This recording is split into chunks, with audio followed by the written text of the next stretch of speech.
All right, looks like we're live. Let me just make sure this is going out. And waiting for it. Just want to make sure it doesn't sound all scratchy and robot voicey or whatever. Come on. Come on. All right. Should be okay. All right, cool. So lost my train of thought almost immediately. That's how professional I am. So I went to New York yesterday. Family trip with my dad and some little cousins. And I really like going up to New York. I wish I could afford to head up there more often. My dad wanted to see the Intrepid Museum, the retired aircraft carrier they got off the dock that they've turned into a museum. And I mean, it was nice and all. It's not something I would have gone up there to see, but it's nice to see. But I lose interest in it much quicker than he does. But while I was up there, I did the Nintendo World because, of course, I'm a big Nintendo dork. The boys wanted to see the Lego store, and I hit Midtown Comics, and on top of eating, that's all we had time to do. I wish we had more time to wander around Manhattan, but saw some beautiful statues in Midtown Comics. There was a gorgeous one of Pac-Man, which, I mean, how often do you see a Pac-Man anything? A couple of really awesome Mega Man ones. There was a Meta Knight one, obviously. And, you don't see the video game characters as much from the statue companies. So they were pretty cool to see, but I don't have the money for that. And frankly, even if I did, I don't really have much of a place to put any of them. But still really cool to see. Good stuff. And I mean, the food in New York is just amazing. Always is. Best food in the world up there. I mean, I wouldn't want to live in New York, but it's damn fun to go up there for a while. Let's see. So he says Rockefeller Square in general is real nice. Yeah. I mean, Manhattan in general is just, it's just really nice. I could go up there, if I had the funds, I could go up there more often. That's the thing about life. When I have the time, I often don't have the money. When I have the money, I don't have the time.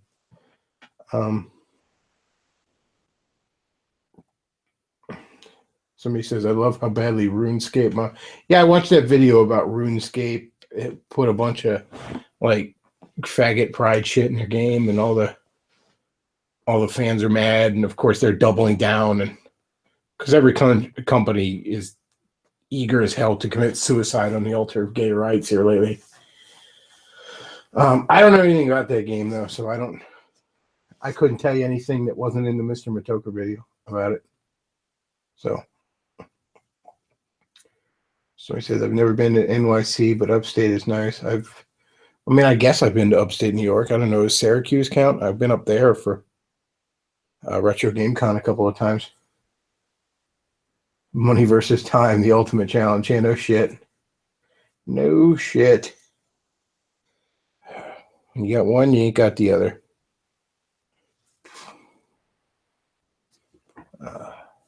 Man. We're talking Farscape. You can't say the word gay in RuneScape. It gets filtered. Yeah, he said that. I don't know.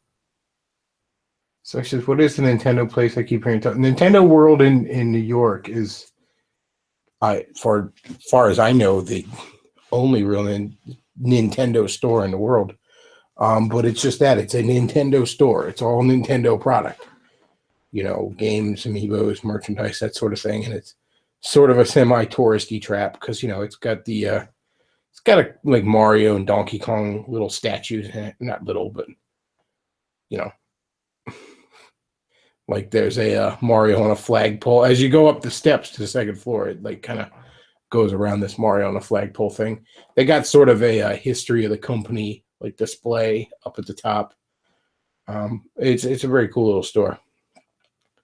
I didn't get anything there because There's only one thing I saw that I'm trying to watch my money right now. I saw a shirt I liked. It was a cover it was the NES cover of the original Mario Brothers, not Super Mario Brothers, but like the arcade Mario Brothers game. And I thought that looked cool on a shirt, but they didn't have my size. So I was just like, well, wasn't meant to be then. Didn't get it. But it's a really cool little store. In fact, when they did the big Switch slash Breath of the Wild reveal here a few months ago, when they really started telling you tons of stuff about it and when it was going to be on sale and that kind of stuff. They had they were live via satellite with people in the Nintendo headquarters in Japan, and then cut to the USA with Reggie and Miyamoto, and they were actually at the Nintendo store. It was like midnight Eastern time, so the store was closed, but they were there filming their part of the event. Let's see. But yeah, really cool little place to go. One thing I was disappointed with, because it would have been good for the kids to see, was there used to be, I'd been in New York before. I'd been up there probably around 2012, I want to say, maybe probably 2012. And there was a huge Toys R Us in Times Square. I think it was like 3 or 4 stories, had a Ferris wheel in it. And that would have been cool for the boys to see. But apparently that closed just last year, as did the FAO Schwartz, which I never got to go to, which is kind of sad. But Midtown Comics is pretty cool.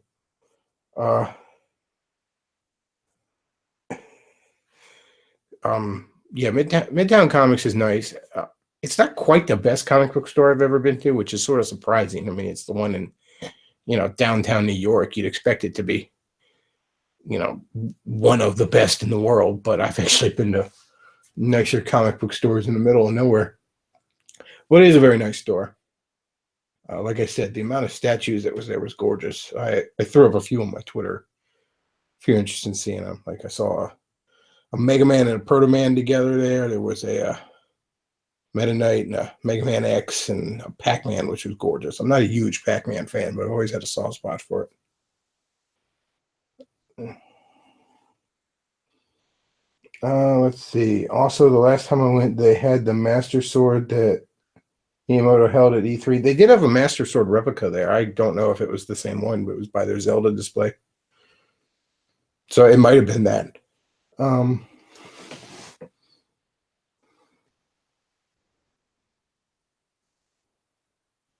Let's see. I wonder if Forney wants to hop in, because he was mentioning to me that he liked the Wonder Woman.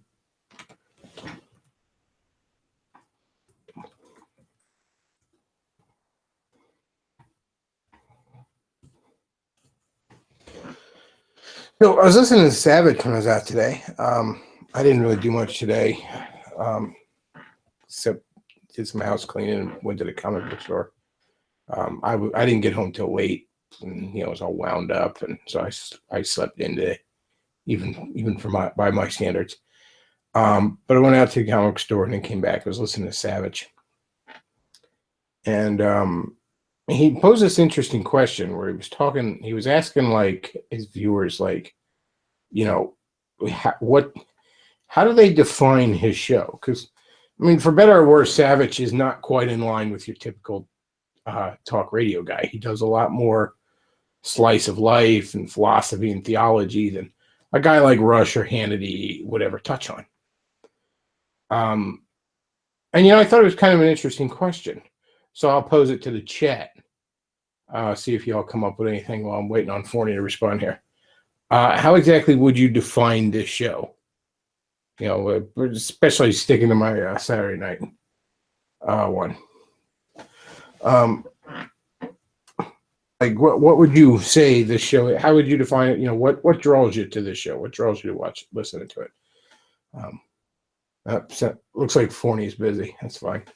But Forney was actually telling me he liked Wonder Woman, so I think that's a pretty ringing endorsement right there, because Forney hates just about everything. So, if even he enjoyed Wonder Woman, you should probably go see Wonder Woman.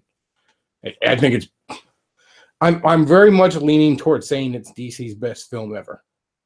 Now, I mean, I just saw it a few days ago, so let me see it like a couple more times before I really make that call. But I'm starting to lean in that direction. It's definitely in the top 5 at the very least. And that's not saying much because a lot of DC films are ass. I mean, I'm of the mindset that none of the Superman films are particularly good. Um, the Nolan trilogy, I think is well, Dark Knight is good but overrated.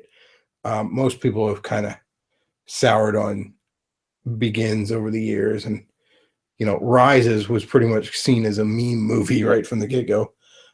Michael Keaton's Batman still stands up, the first one. I mean, I like Green Lantern. I think it's one of their better movies. It's certainly better than fucking Batman v Superman or Suicide Squad or any of that shit. Let's see. Let's see. What are people saying in the chat here?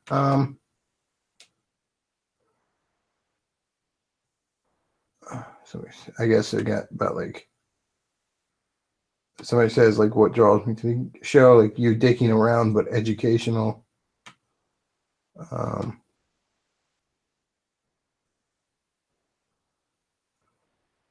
Let's see. I come for the politics, current affairs, if you call it that, and be social with some base Canucks and rednecks. Let's see. Somebody says, "Well, Green Lantern was pig shit." Yeah, well, I have yet to have anyone explain to me why. Everyone just says it's bad. It's bad. I don't like it. So, I don't know why. Let's see.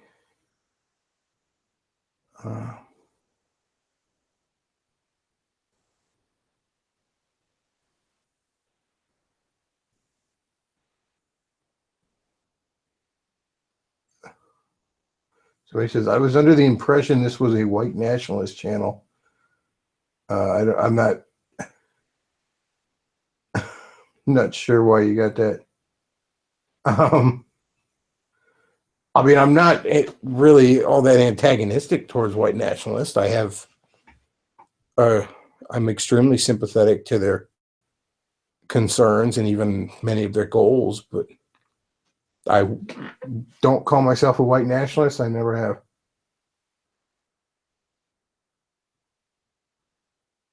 Let's see.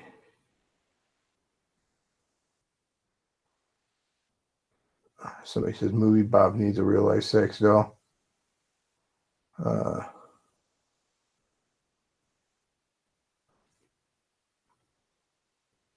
So he says, my internet is acting up for my comments being posted. Yes, they are.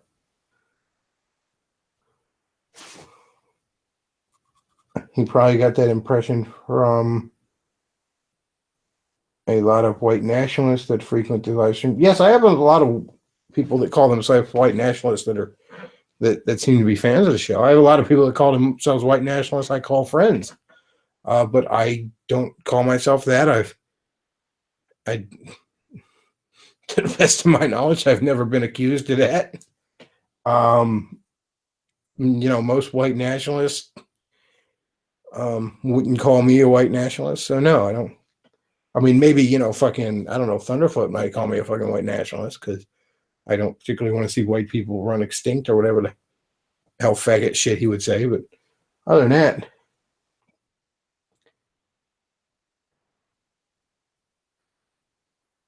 let's see.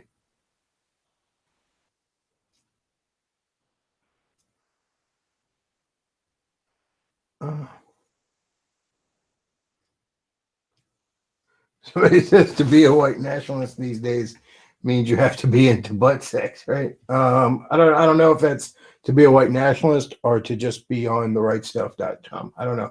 Or I'm sorry, the butt stuff.biz or the butt stuff.jizz, I think it's called actually. Let's see. Wait, somebody's responding to artistic language. Let me see this.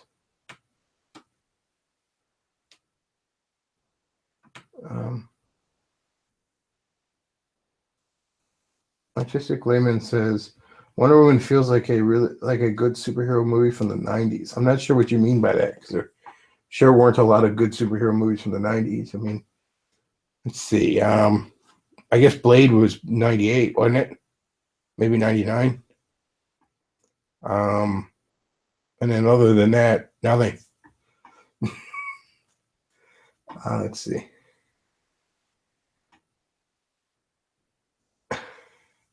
Bechtloff, you're about as much of a white nationalist as John Tron is. Yes, I think that's perfect. Yeah, that's a good analogy.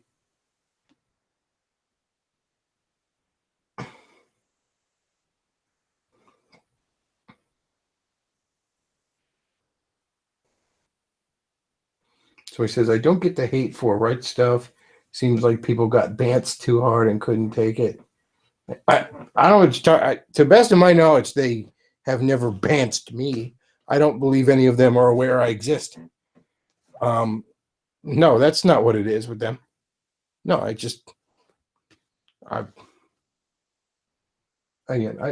been here.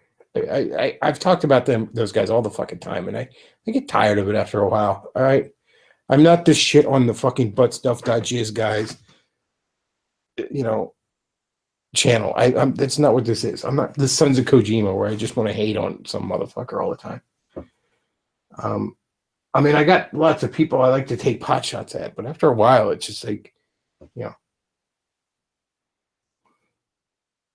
somebody says, I read the Infinity Gauntlet and loved it. Yeah, the Infinity Gauntlet is really, really good. There were a few direct sequels to it. There was Infinity War and then Infinity Crusade. Infinity Crusade, for some reason, they insisted on the trade paperback of putting a bunch of extras into it, like tie-in issues, to the point where they actually fucking put that in 2 trade paperbacks. But you still probably find them cheap on Amazon. And they're pretty good. And then for quite a few years later, there was the Infinity Abyss, which was pretty solid. And then Jim Sterling and what was the guy's name? Jim Sterling. Not Jim Sterling. God damn it. Ron Lim and Jim Sterling. No, that's that fat cuck. We're at the Game Channel. Crap. The guy who wrote Infinity Gauntlet. I'm blanking on the name. It's pissing me off.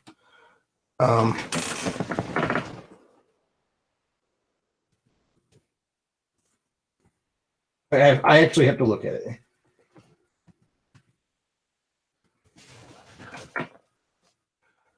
Jim Starlin. I knew it was close to that. Jim Starlin, yes. Very good writer at Marvel for cosmic level shit. Jim Starlin did Infinity Abyss, and he did a Thanos series, which was really good. But those are in the early to mid 2000s. 2000s are a very underrated decade for comics. 2010s obviously are kind of ass. But do you think Marvel should put Morbius, the living vampire, in the MCU? Honestly, and I realize that there's rights issues with Sony, so that's part of why this is happening.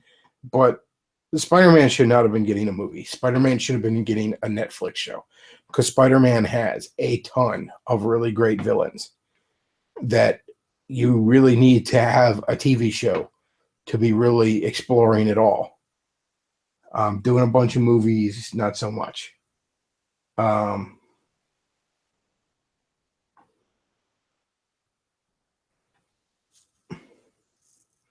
By the way, Philip DeFranco is now on the MS mainstream media shit list. Guess it's his turn to be shit on by the new. That's weird, because I mean, that guy's about as much of a centrist as you can. That guy is very fair, very middle of the road. I mean, one would argue he's kind of what the mainstream media should be. So he says, anyone here like Logan? Yeah, I liked Logan a lot. Definitely one of the better X-Men movies. So he says, would like to see a Maximum Carnage Spider-Man movie.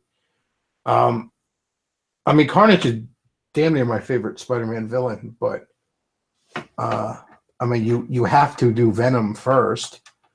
You got to kind of do first things first with that.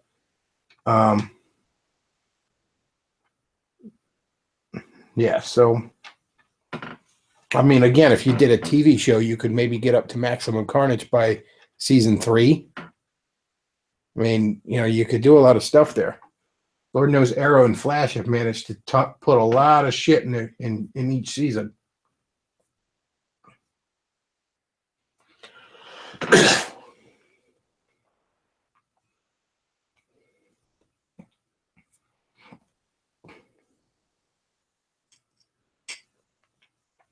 Somebody says, yeah, true, way too many characters in it. Somebody says, wasn't Life, the movie Life, a Venom prequel? No, it wasn't. There's a rumor about that, but no, that's not what it is. No, Bechtloff. Remember, Philip DeFranco was right-wing, and John is a Nazi, and Solgren is the alt-right leader, according to mainstream media. Well, yeah, it's mainstream media for you. But, nobody fucking watches them, so.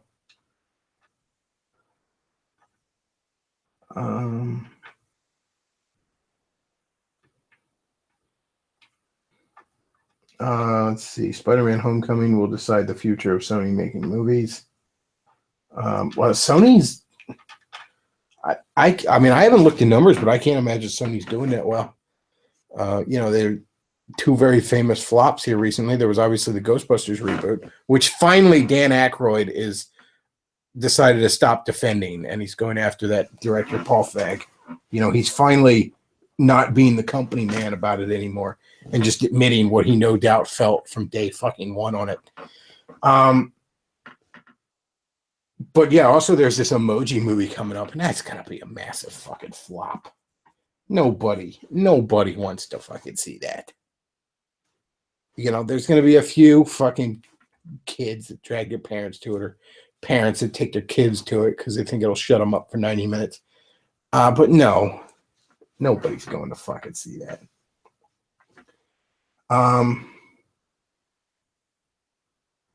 The Ghostbusters money ran out for Dan. Well, I mean, Dan Aykroyd still owns a stake in, like, Sony owns Ghostbusters, but also Dan Aykroyd kind of also owns it. So Dan Aykroyd had a financial stake in that movie doing well. So after a while, I mean, I'm sure he just kind of shut up his mouth and fucking, yeah, it's going to be great, guys. It's going to be great. Please go see it. I got fucking mortgages due. Let's see. Yeah, they're tanking hard. I imagine they would be. They pissed on the grave of Harold Ramis. I can't. I mean, I've said that numerous times on here. It's really shocking how unbelievably bad that fucking disaster of a movie was. Let's see. I find it amusing that the stupid Emoji movie exists. Never had any interest in seeing it in the first place. Nobody did. It's just these movie studios have no fucking ideas because they don't have any any creative fucking people working for them. So all they can do is either remake shit, or they can buy the rights to something. Okay, I have no doubt that at all these movie studios, they are sending motherfuckers out to try and, they're sending feelers out to try and scout for any fucking book or comic book or anything they could buy the fucking rights to and slap it into a movie. And literally, the emojis. I mean, who the fuck owns emojis? Does anybody fucking own emojis? Or is that an official brand of emoticons? Like, and that's, I mean, emoticons are just this fucking thing that exists that we all use. I don't want to call it technology, but it's not something anybody inherently owns. Like, nobody owns the rights to toasters, but I guess emojis is a specific brand. Is that like Apple or something? But the point is, pardon me, coughing like DSP over here. But the point is, they will buy the rights to fucking anything and be like, yes, if it has a fucking face, slap that shit in a fucking movie. And because we can't think of fucking anything right now. We don't have an idea left in our fucking heads. I mentioned this before, and it's a bit. I haven't looked into it recently, but I bet you, some movie studio right now has the rights to Youngblood to make a Youngblood movie, because what was happening throughout the 2000s and into this last decade, even I think, like movie studios wanted to make comic book movies after X-Men. Comic book movies became something to do, and then really after Iron Man, holy shit, we all went in on this. Um, so but there's not that many properties to buy up, and especially now that Disney owns Marvel, there's really no I mean, Marvel and DC are 90% of the comic book industry. Pardon me. So, obviously Warner Brothers owns everything at DC, and now everything in Marvel is Disney, except the rights to like Fantastic Four and X-Men and Spider-Man. Obviously, it's Sony, but eventually those rights revert back to Disney. They either Fox will continue to keep the X-Men rights, or they'll go back to Disney, but they're never going to be up for grabs again. So, and that's why there ended up being a Walking Dead show, which, in all fairness, proved to be very, very successful. But these companies are looking to snatch up the rights to stuff that has had successful comic books that wasn't Marvel or DC. And Youngblood keeps getting bought up by these movie studios, and I guess eventually somebody figures out, holy shit, like there's nothing we can do with this. And it just stays in development hell until the company loses the rights and it goes to somebody else. I think that's happened, like, no lie, like 3 or 4 different studios. Now, in all fairness, sometimes it does happen where stuff gets in development hell. Back in the late 90s, early 2000s, they kept talking about there was going to be a Ghost Rider movie, Originally, it was going to be Dimension, which did a lot of horror stuff, had the rights to Ghost Rider, and they just never did anything with it, and they lost the rights. And eventually, I think Sony actually had the rights to Ghostbusters. I think it was Columbia. And that's who made the 2 Ghost Rider. Was I saying Ghostbusters? I meant Ghost Rider. I'm sorry. Ghost Rider. That's who made the Ghost Rider movie. But yeah, there are no real comic book properties out there. Obviously most of it's going to be Marvel and DC, and those are all spoken for now. So I would say in the next few years, assuming you don't just see the public just get burnt out and lose interest in superhero movies for a while, which could happen, who knows? There certainly are a lot of them. I think what's keeping everybody from getting burned out on them is there's just nothing fucking else. What the fuck else other movies are they making right now, Where else you going to go? You want to go see a movie, But I would say in the next few years, you could probably expect to see more quote-unquote indie properties getting bought up and turned into movies or TV shows or whatever. And I wouldn't be surprised if they try and manage to slap together something with fucking Youngblood. But the other thing is that I think a lot of times studios get gun shy.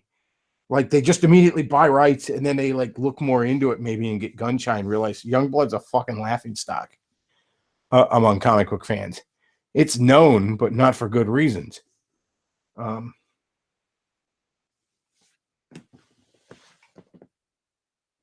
see.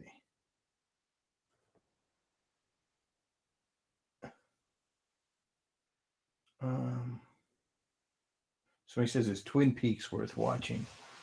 I don't know. Honestly, I never got into Twin Peaks even originally, so I couldn't tell you, let alone with the revival of it. I don't know if that's a reboot or just a revival. Because, sometimes they bring these shows back and they just sort of continue, like they did with Exiles, which I sort of prefer. Let's see. For the Midget, yes. What is this? I don't know what that was referring to. The Midget. I'm not sure what that's referring to. Let's see. But yeah, Wonder Woman, outstanding movie. I really recommend going to see it. And I mean, it's the first movie I've seen in the theater in quite a little while. At least a few months. I said, shit, I think no, Guardians Volume 2 I saw in the theater. And that was what, maybe 2 months ago? Somebody says, oh, there's a midget in Twin Peaks, that's why. Well, everybody likes midgets. I mean, there's no getting around that. Somebody says, remakes, reboots, and unoriginal ideas mostly for revenue is all that's left. Well, yeah, but it's not all that's left because we've reached some sort of end of ideas. It's all that's left because there's a bunch of fucking uncreative hacks in Hollywood. There's never going to be an end to ideas. I mean, on some level, on some level, we're sort of telling each other the same dozen or so stories, just reimagined for new times and new packaging around it. But I mean, you're never going to run out of ideas. It's just a question of the fact that, there's nobody in Hollywood that has ideas. It's the problem.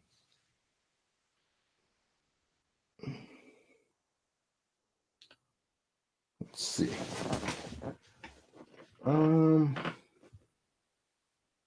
I wonder if Fox is going to work with Disney after Logan. That would be the wiser idea, but Fox and Disney have apparently got real bad blood between each other, so I don't know.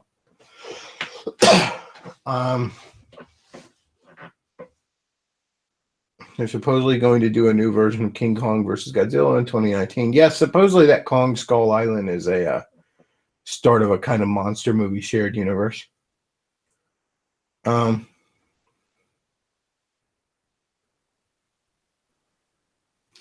this is an interesting comment here. Here's the thing: Hollywood is so worthless that it cannot identify promising bad movies and remake them. All the classic 80s TV shows that can be done, or all the classic 80s TV shows that can be done live action. That's actually a good point. Time was a lot of times you'd see remakes of movies, but the Fly and The Thing from the 80s are perfect examples. Those are kind of shitty science fiction movies from the 50s. But like a lot of science fiction movies from the 50s, there's a really, really good idea in it. It's just science fiction didn't get quite the respect it deserved in the 50s. So generally it's filled with bad actors and bad effects, even for the time, bad effects more often than not. So yeah, you take something like The Fly, you take something like The Thing, maybe you darken the tone up a little bit, and that's how they had these great movies. Pardon me. So yeah, there's tons of stuff like that. You could take a lot of flawed movies and remake them. I mean, I would love to see, and maybe you don't even need to do remakes, but maybe more just a back to basic sequel. But I would love to see somebody really try and take the Hellraiser movies and, I mean, dive into the incredible potential that's in them that's really not been tapped. The mythos and the concepts behind that are remarkable, but most of the movies are pretty bad. I think you could do that with more just a back to basic sequel, get Doug Bradley back in there. Like that recent, or not recent even now, I guess, the Friday the 13th from, what was this, 2010 or some shit like that? Was that Friday the 13th reboot, quote unquote? I like to even think of that as a back to basic sequel. To me, there's no reason that couldn't take place after Freddy versus Jason. And I think it's actually the best Friday the 13th. I think it combines the best elements of basically all the past movies into something that I think works out really well. Now, that being said, I was never a huge fan of the Friday the 13th movies. To me, they're kind of bad movies with good potential in them. Let's see. I'm sorry, I'm coughing way too much here. Somebody says, fix up Jeepers Creepers, or Keepers, or whatever.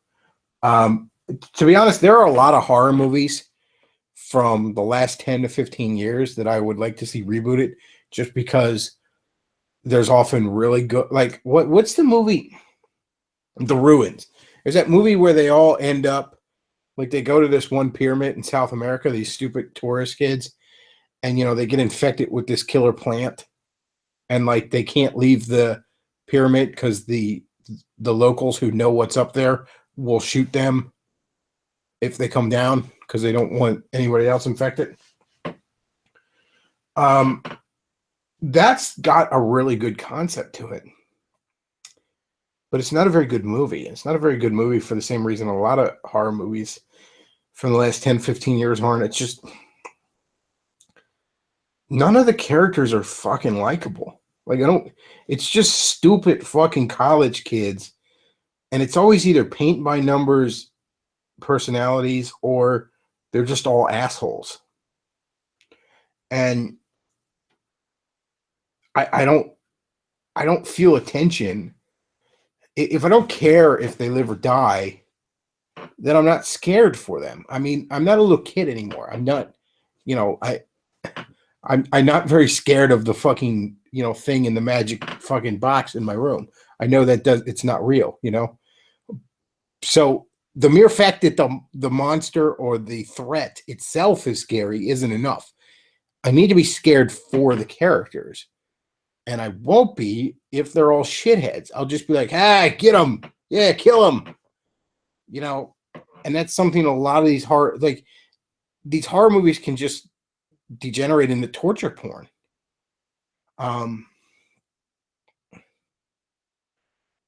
So yeah, I can't really feel, if I can't feel for them, I can't be scared for them. So there's a lot of good ideas from the last few years that could use a good old polishing. Somebody who really understands horror. Yeah. I think the last two horror movies that were recent that I really, really liked, or a couple that I really, really liked. I absolutely adored Cabin in the Woods.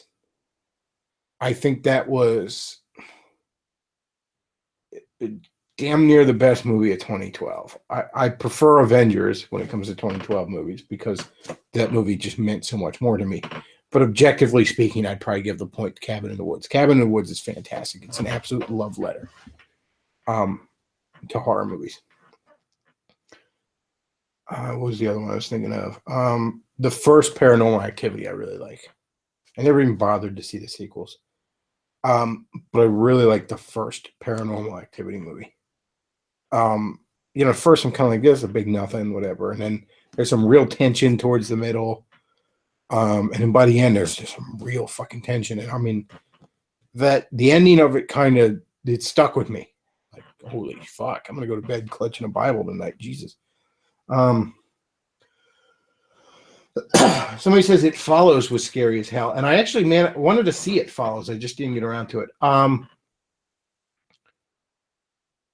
The last Chucky movie, Curse of Chucky, was really good. Now, I think there's one that's either just come out or is coming out or something. There's a new Chucky movie that very recent, but Curse of Chucky from, I want to say like 2013.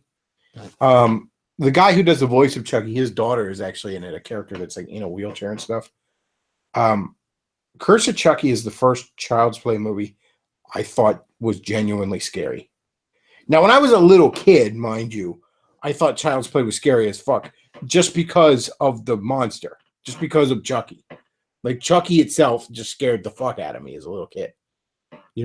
Probably because when I was very little, I had one of those fucking My Buddy dolls that thing's based off of. So, yeah, Chucky is just inherently creepy as hell. But the movies themselves are kind of bad. I mean, Child's Play 1 is damn near a good movie, but that little kid could not fucking act at all. And I know you got to give little kid actors a little bit of leeway because, they're little kids. They're inherently not going to have had more time to hone their craft. But even so, that kid just sucks the air out of the room in every scene he was in.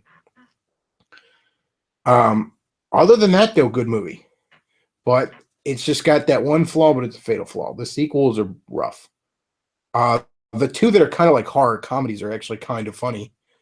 Was it Bride of Chucky and Son of Chucky or something? They kind of blur together in my head. One of the things I always loved, and it's just it's a fitting character trait. But whenever Chucky would get really trapped, he would lose his shit and just have a tantrum. Like in the first movie, there's like part where I think they trapped him in like, I think it was right before they set the fire off or something, but they trapped him like the steel thing around the fireplace. They trapped him in there, and I mean, he's just losing his shit. He's just having a tantrum, it seems like. And then there's a scene in one of the kind of comedy Chucky movies. I think it's Bride of Chucky, where like he falls in a grave, like an open grave, and he can't climb out, so he's just screaming like a fucking autistic kid in there. Let's see.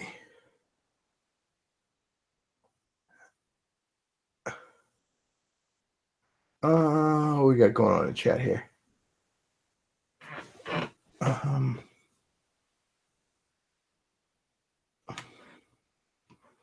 There's people in the chat that are. So he says, as a grown man, Chucky is just a little shit. Yeah, see, the thing about Chucky is like, what made Curse of Chucky scary is obviously like Chucky head on. You know, I mean, you kick his ass. You know what I mean? Like, what's scary about Chucky is obviously that he gets the drop on people. He sneaks up on people, that kind of thing. There's a scene in Curse of Chucky where he has like everybody, there's like 6 people at the dinner table, and everybody is eating soup, right? They had made soup for dinner, and Chucky had poisoned one of the bowls of soup, right? And it's just a well done scene where there's a real tension about it. And for a moment, it looks like the little girl, like, and you kind of feel for this little girl. You know, the characters aren't just all irredeemable assholes, so you actually care if they live or die. There's a scene where for like a moment you think the little girl had eaten the poison, and then it turns out somebody else did. But what was it? I think Hitchcock said once, you know, he goes, if 2 people are sitting at a bar and just a bomb goes off from under their table and you know, boom, he goes, that's startling. But if 2 people are, you know, and the audience didn't know that the bomb was there, that's startling. But if 2 people are sitting at a table and there's a bomb under the table and the audience knows the bomb is there, that's a real, but the characters don't, that's a real tension.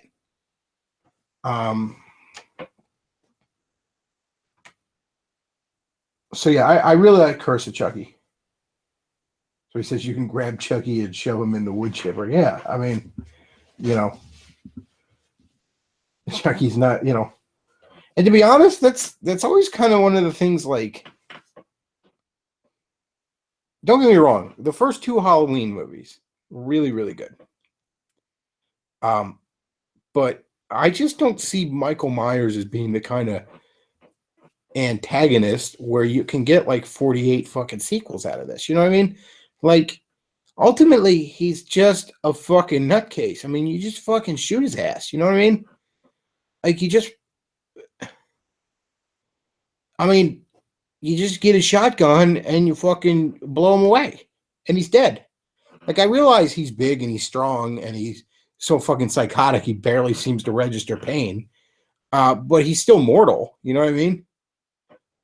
Whereas like Jason, at least in the later movies, is this fucking undead spirit of vengeance zombie redneck thing. You know, I mean, but even you know, so that's he's unkillable damn near. You know, something like fucking Freddy. I mean, you know, there's you know, at least Jason, you can in theory get on a fucking plane and you know leave Camp Crystal Lake and you're fine. He doesn't seem to wander out of there, except the occasional trip to Manhattan. Um, you know, but Freddy, I mean, Freddy's something you can't run from. He's literally in your head. You know,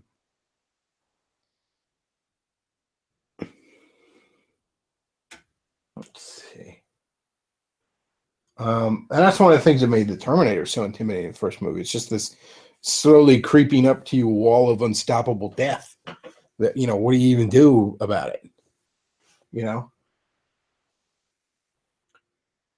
Um,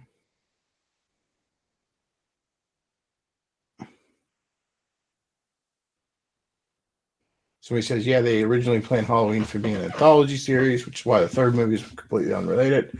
But no one liked it. No one liked it at the time because they had grown attached to Michael Myers. But these days, people actually, it's really considered an unsung classic these days.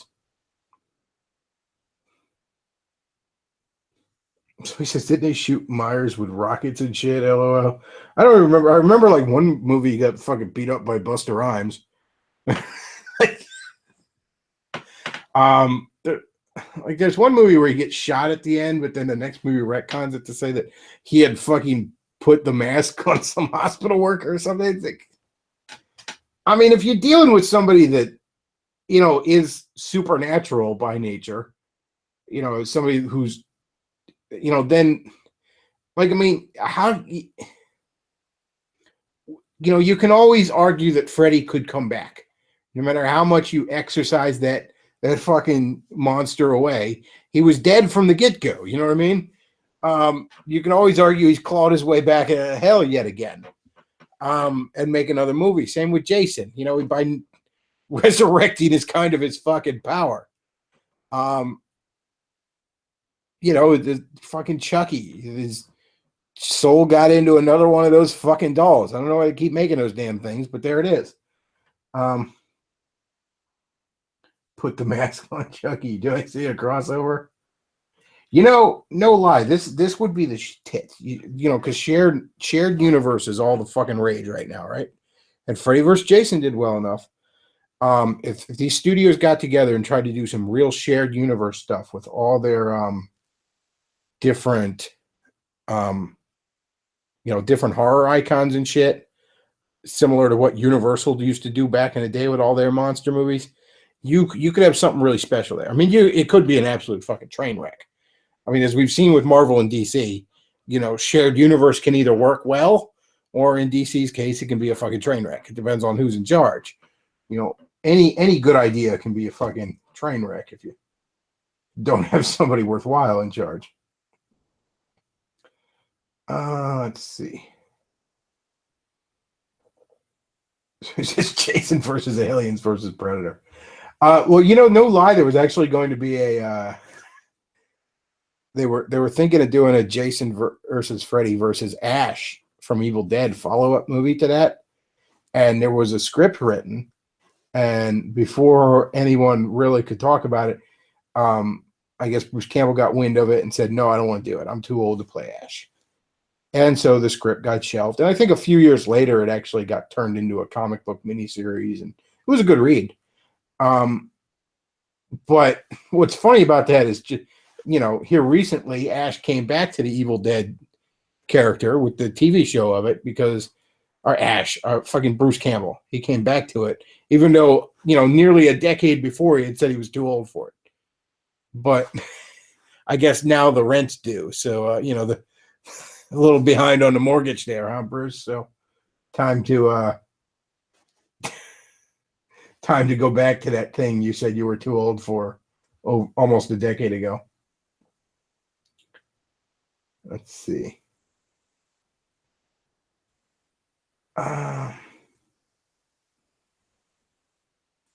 Okay, people are arguing over. Let's see. They keep bringing horror movie characters into Mortal Kombat. It works pretty well. Yeah, I almost bought, what was it, 9 just because they had Freddy in it. Which again, and I realize there's the fan-made game, but I would really love to see a fighting game with just a bunch of horror icons. You can even make like the story like, you know, they're fighting over who's the king of hell or something. But I know there was the fan game that kind of did that. That was supposedly pretty good, but yeah, I'd like to see more. You know, I was talking on Twitter earlier. I'm kind of surprised they never did a Mortal Kombat versus Street Fighter fighting game. And I realized that they're two very different styles. But, you know, I mean, weirder crossovers have worked. And it just seems like an obvious choice to me because, you know, back when I was a kid in the 90s, Mortal Kombat and Street Fighter were the fighting game genre. And, you know, it seemed like almost everything else was just trying to imitate them. Um, let's see. Bechtloff, what are some of your favorite horror games? I'm not, oddly enough, a big horror game guy. Um, because one of the things about horror games is to do them well, you often have to remove a bit of agency from the players. You kind of got to cripple the players a lot. Generally, good horror games are ones where, you know, fighting the monsters is best avoided. Those are generally the good horror games. And while I respect that that's what makes them great, I don't really care for that much. So yeah, generally, like, I like to have more, I like to feel confident in my character as a game. You know what I mean? Like, if the game's kicking my ass, I want it to be because I suck, not because the character I'm playing as sucks. You know what I mean? I don't like broken controls, even if it's there on purpose. I don't like, not being armed and ready for the situation. I just don't generally like survivor horror games for those reasons. I recognize, the craftsmanship and the artistry and I recognize why they're good, why a lot of people like them. I can spot a good survival horror game. It's just not necessarily my thing. And I think that's generally what a horror game should be. Because the thing is, if it's something like Splatterhouse is a good example. And I enjoy the Splatterhouse remake, actually.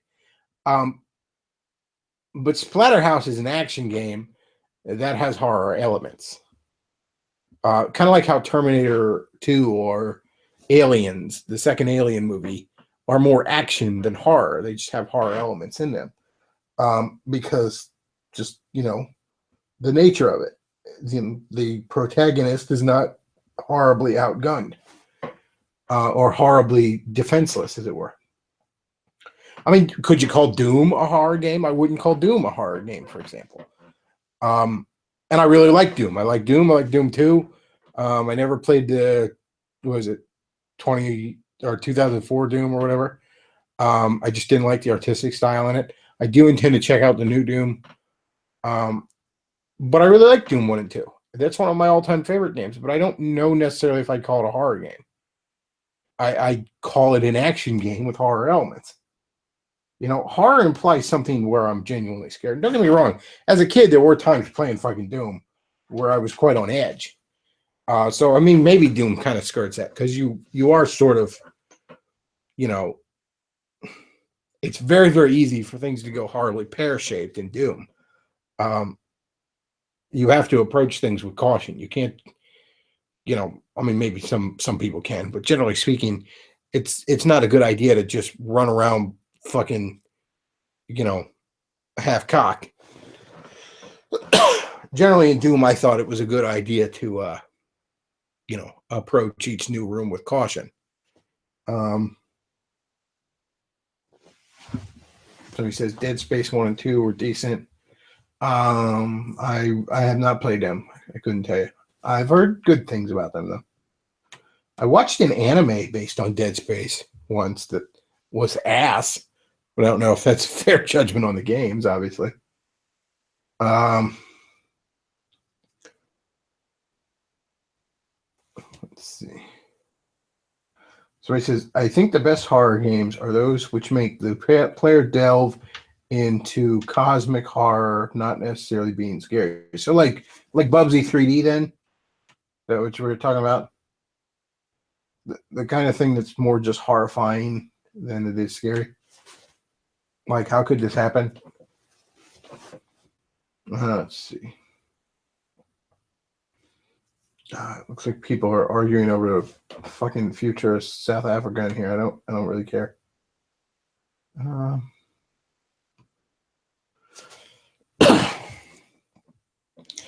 only that, with when I mentioned the Mortal Kombat and Street Fighter crossover game, I guess it sort of happens in the Marvel vs. Capcom series, but I'm sort of surprised it wasn't a Darkstalkers versus Street Fighter game, at least to the best of my knowledge.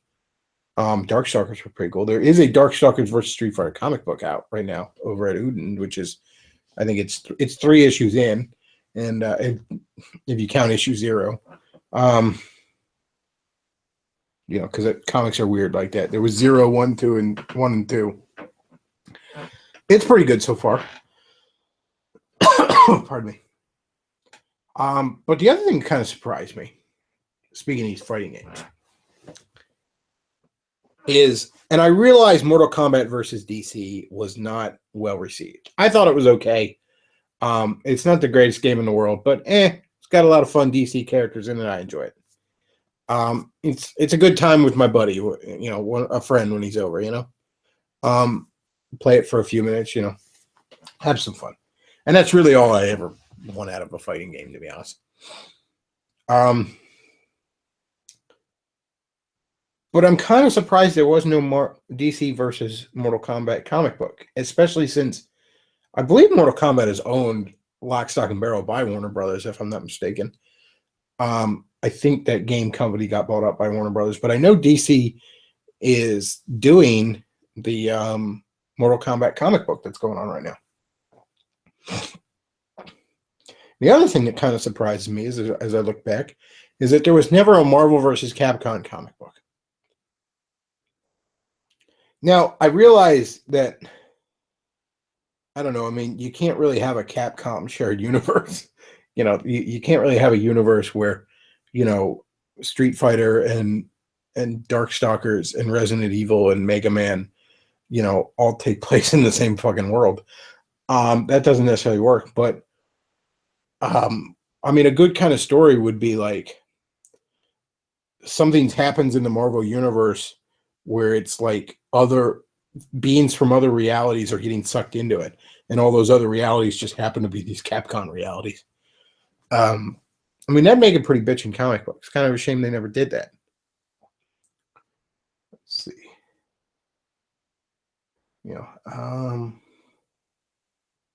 People are arguing over demographic crisis in Europe and all while I'm in the chat while I'm rambling on about comic books. Let's see. Who's messaging me on the Skypes there? Just noticed somebody messaging me on the Skypes. John Steele wants in. I guess I'll let him in for a little bit. I'm probably not going to go much longer, but I'll let him hop in. I got to bring up the link to send him. Oh, God damn it. I really hate not having a mouse, but I have to have my mic plugged in. I got to get a USB splitter. Thankfully, I haven't gone robot voice this time, so thank the Lord for small favors. In Marvel vs. Capcom, Little Red would fuck your shit up. Yeah, she was a surprisingly good character. Although in Marvel vs. Capcom 2, nobody kicked more ass than Cable. I mean, that character was downright cheap, especially when it came to the final boss. You show up to Abyss with Cable, and he basically fucking surrenders. Oh shit, Cable, fuck me. I still never played as Cable, though, because fuck Cable. Cable's like every reason I don't like the X-Men rolled up into a character.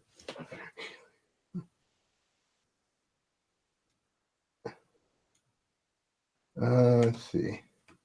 I don't know if John Steele's even still on. He sent me that message a few minutes ago, so let's see.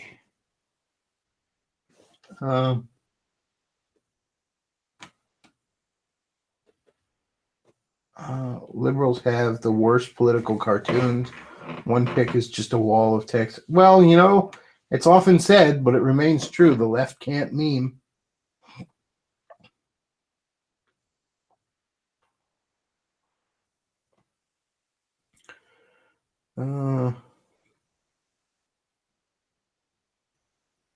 How's the neat life? The neat life kind of sucks.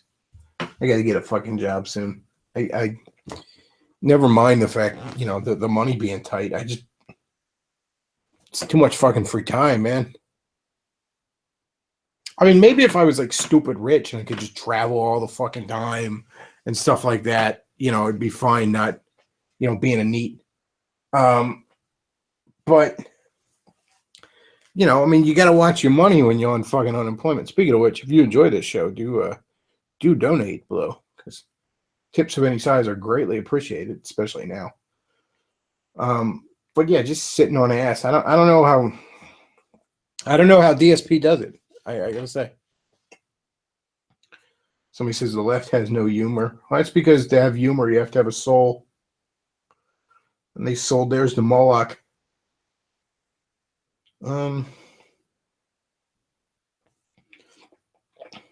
This is why we're winning the culture war. The left not only lost its mind, but its sense of humor.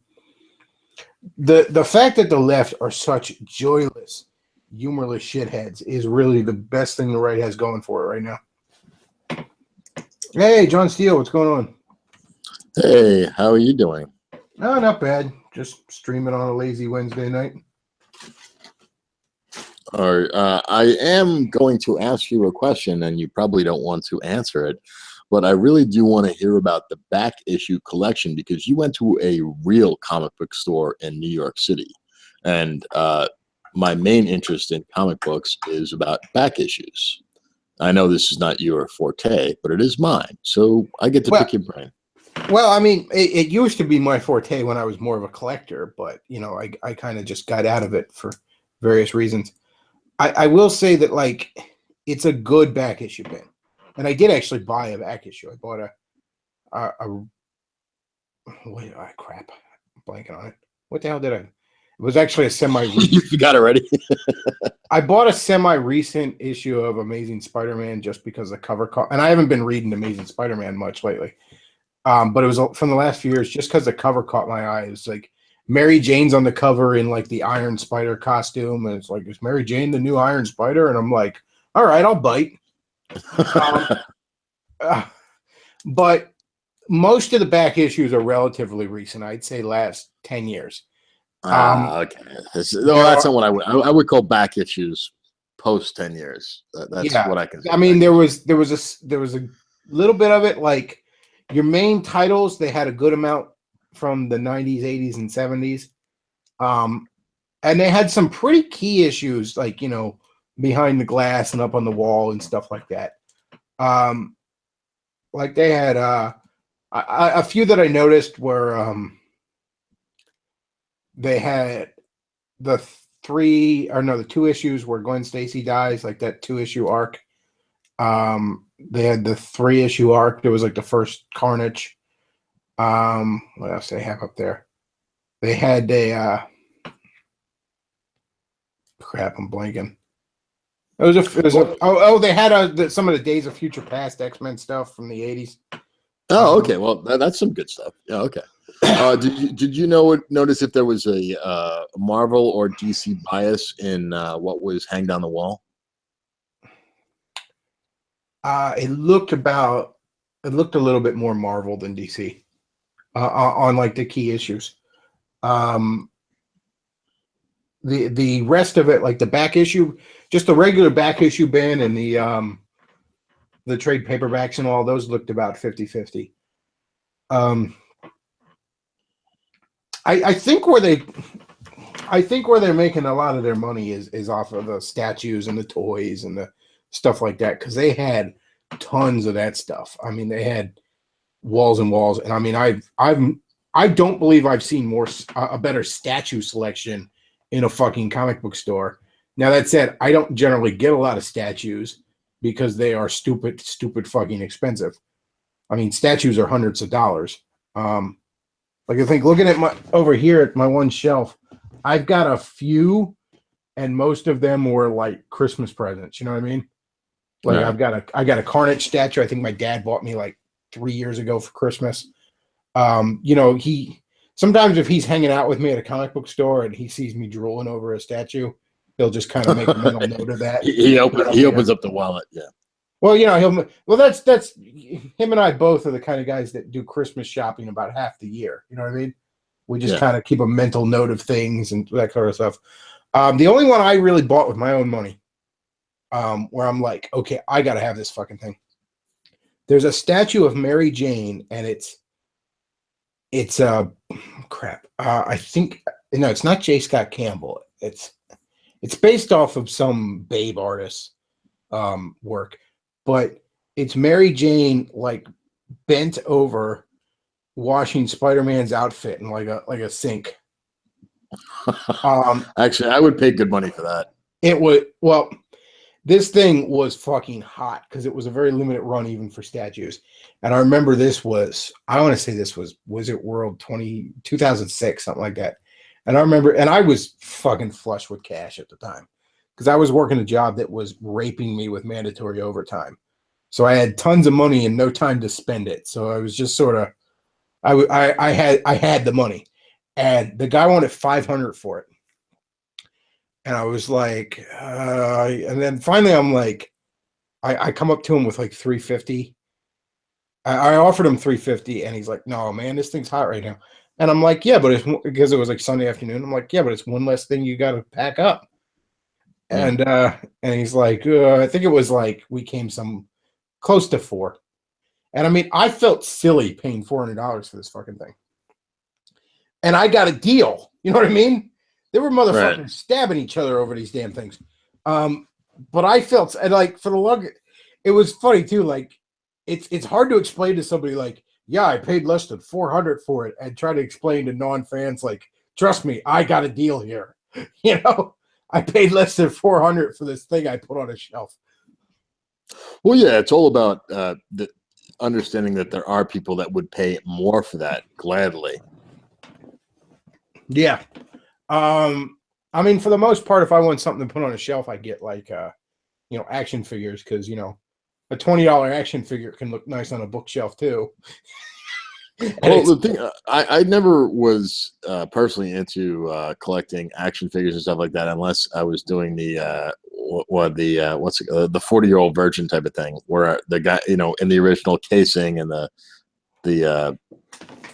still having Aquaman in the original box and the whole bit. You know what I mean? Well, when I was in high school, somebody got me a bunch of, and I never really got into action figures because it was just a decent amount of money for it. But somebody got me a bunch of old, at the time, maybe like 10-year-olds at the time, Spider-Man action figures. And I started like in their boxes still, and I started collecting them for the longest time. And what finally started killing me on it was like, where I reached the point where I wanted to open the ones I got, where it's like they just sit in the fucking closet and they're not doing me any good. I mean, I ended up like I put some of them towards that business I was running for a while, and then some of them I just outright sold. But for the longest time, I'm like, they're just not doing me any good sitting in the closet. I mean, I understand the desire to collect for an investment and all, but I'm at the point now where it's like, if I'm buying something, it's because I think it's going to look good on a shelf, or I want to read it, or whatever. You know what I mean? I want to get some use out of it. No, I totally understand. But, see, I looked at comics both ways. I looked at them as an art form, although you would say like a lower art form because they're pulp art. But at the same time, I always looked at them as a collector's. It's kind of like the way buying art. You know what I mean? Like you can sell it, and then you can buy another great piece of art. You know what I mean? Like it is an investment, but it also is art. You can do both. You can appreciate it as art at the same time. You can appreciate it as an investment. I definitely was a collector even while I was a reader. I mean, like, I would get my stack of comics and I would come home and I would very carefully read them, and then I would put them in a bagging board and put them in a box. Because maybe they're not going to be worth anything. Maybe they are. You know what I mean? Mm-hmm. But at the very least, most comic books, and this is more than you can say for a lot of things, hold their value. It might, like, you might be looking at, say, a nothing who gives a fuck issue of Spider-Man from the 90s, but okay, maybe it was $1.50 at the time, and now it's $3. It's held its value with about the price of comic books. Exactly. And that's not something you could say for a lot of things. You know what I mean? At the very least keep up with inflation. A lot of things. No, it's funny you say that. I used to be this huge reader of like not so much anymore, but I was this huge reader of like books like Robert Ludlum and Tom Clancy and stuff like that. And I always used to order them off of Amazon. And I don't know if you've ever done this. I don't know if you read that kind of trash mind candy, but you can actually order them for a penny, and then you have to pay shipping, which is like $2 or something like that. So you get them for like, $2.20 or something like that. But when those came out, they were about $7.99.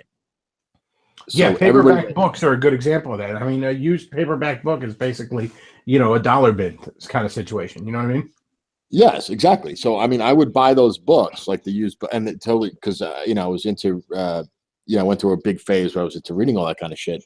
And I would order tons of them, and I would resell them at pretty much what I paid for them. So it was, break even kind of a deal. And I, to be honest, I had a huge collection on my own anyway, because I used to have to fly a lot. So those are the books that you buy at the airport. I don't know if you ever were in a situation in your life where you had to fly a lot and you're thinking, oh, fuck, I'm going to be on a plane for God knows how long. So I need something to read. So, $7 doesn't seem like a big, it seems like it's a worthy investment to kill your boredom, Yeah, actually, when I first moved up to Pennsylvania from Maryland, I was still a teenager. I didn't have a driver's license or anything. And I mean, when you live up here, if you don't have a driver's license, you're fucked. Okay, there's nothing to walk to or nothing. You know what I mean? Like when I lived down in Maryland, the way my town was, I mean, everything I could possibly want was within a couple of miles. I rode my bike anywhere I wanted to go. School, a mall, 3 different shopping centers, a movie theater. There was a community pool. All my friends' houses, all that shit. I mean, I probably rode 30 miles in a week easily, but that's how I got around. But when I move up here and I was a teenager and I'd have to bug my dad or something for a ride to the comic book store, it was a lot harder to get to that kind of stuff.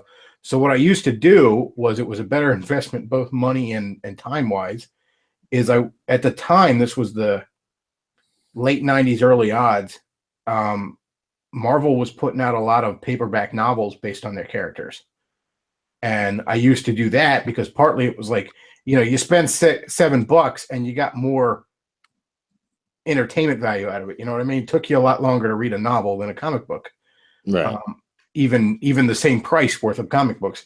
And also, like, it was much easier to get rides to the bookstores because bookstores were on the way. And my dad was like, oh, yeah, I'll go in the bookstore. I like going to the bookstore, whereas he didn't give a damn about the comic book store, Right. So, yeah, I used to do that for a while, and I had a ton of Marvel novels at the time. And I ended up, throwing them into the stand, too, because I dug them out of a closet. And, they ended up going into a box of like $2 a piece. And I should always kind of don't even comment to this. I just want to say this, like, for my own expulsion. I was always sad that you had to give up that job, or well, you didn't have to give it up, but you chose to give it up. Where having that comic book stand. But don't even say anything.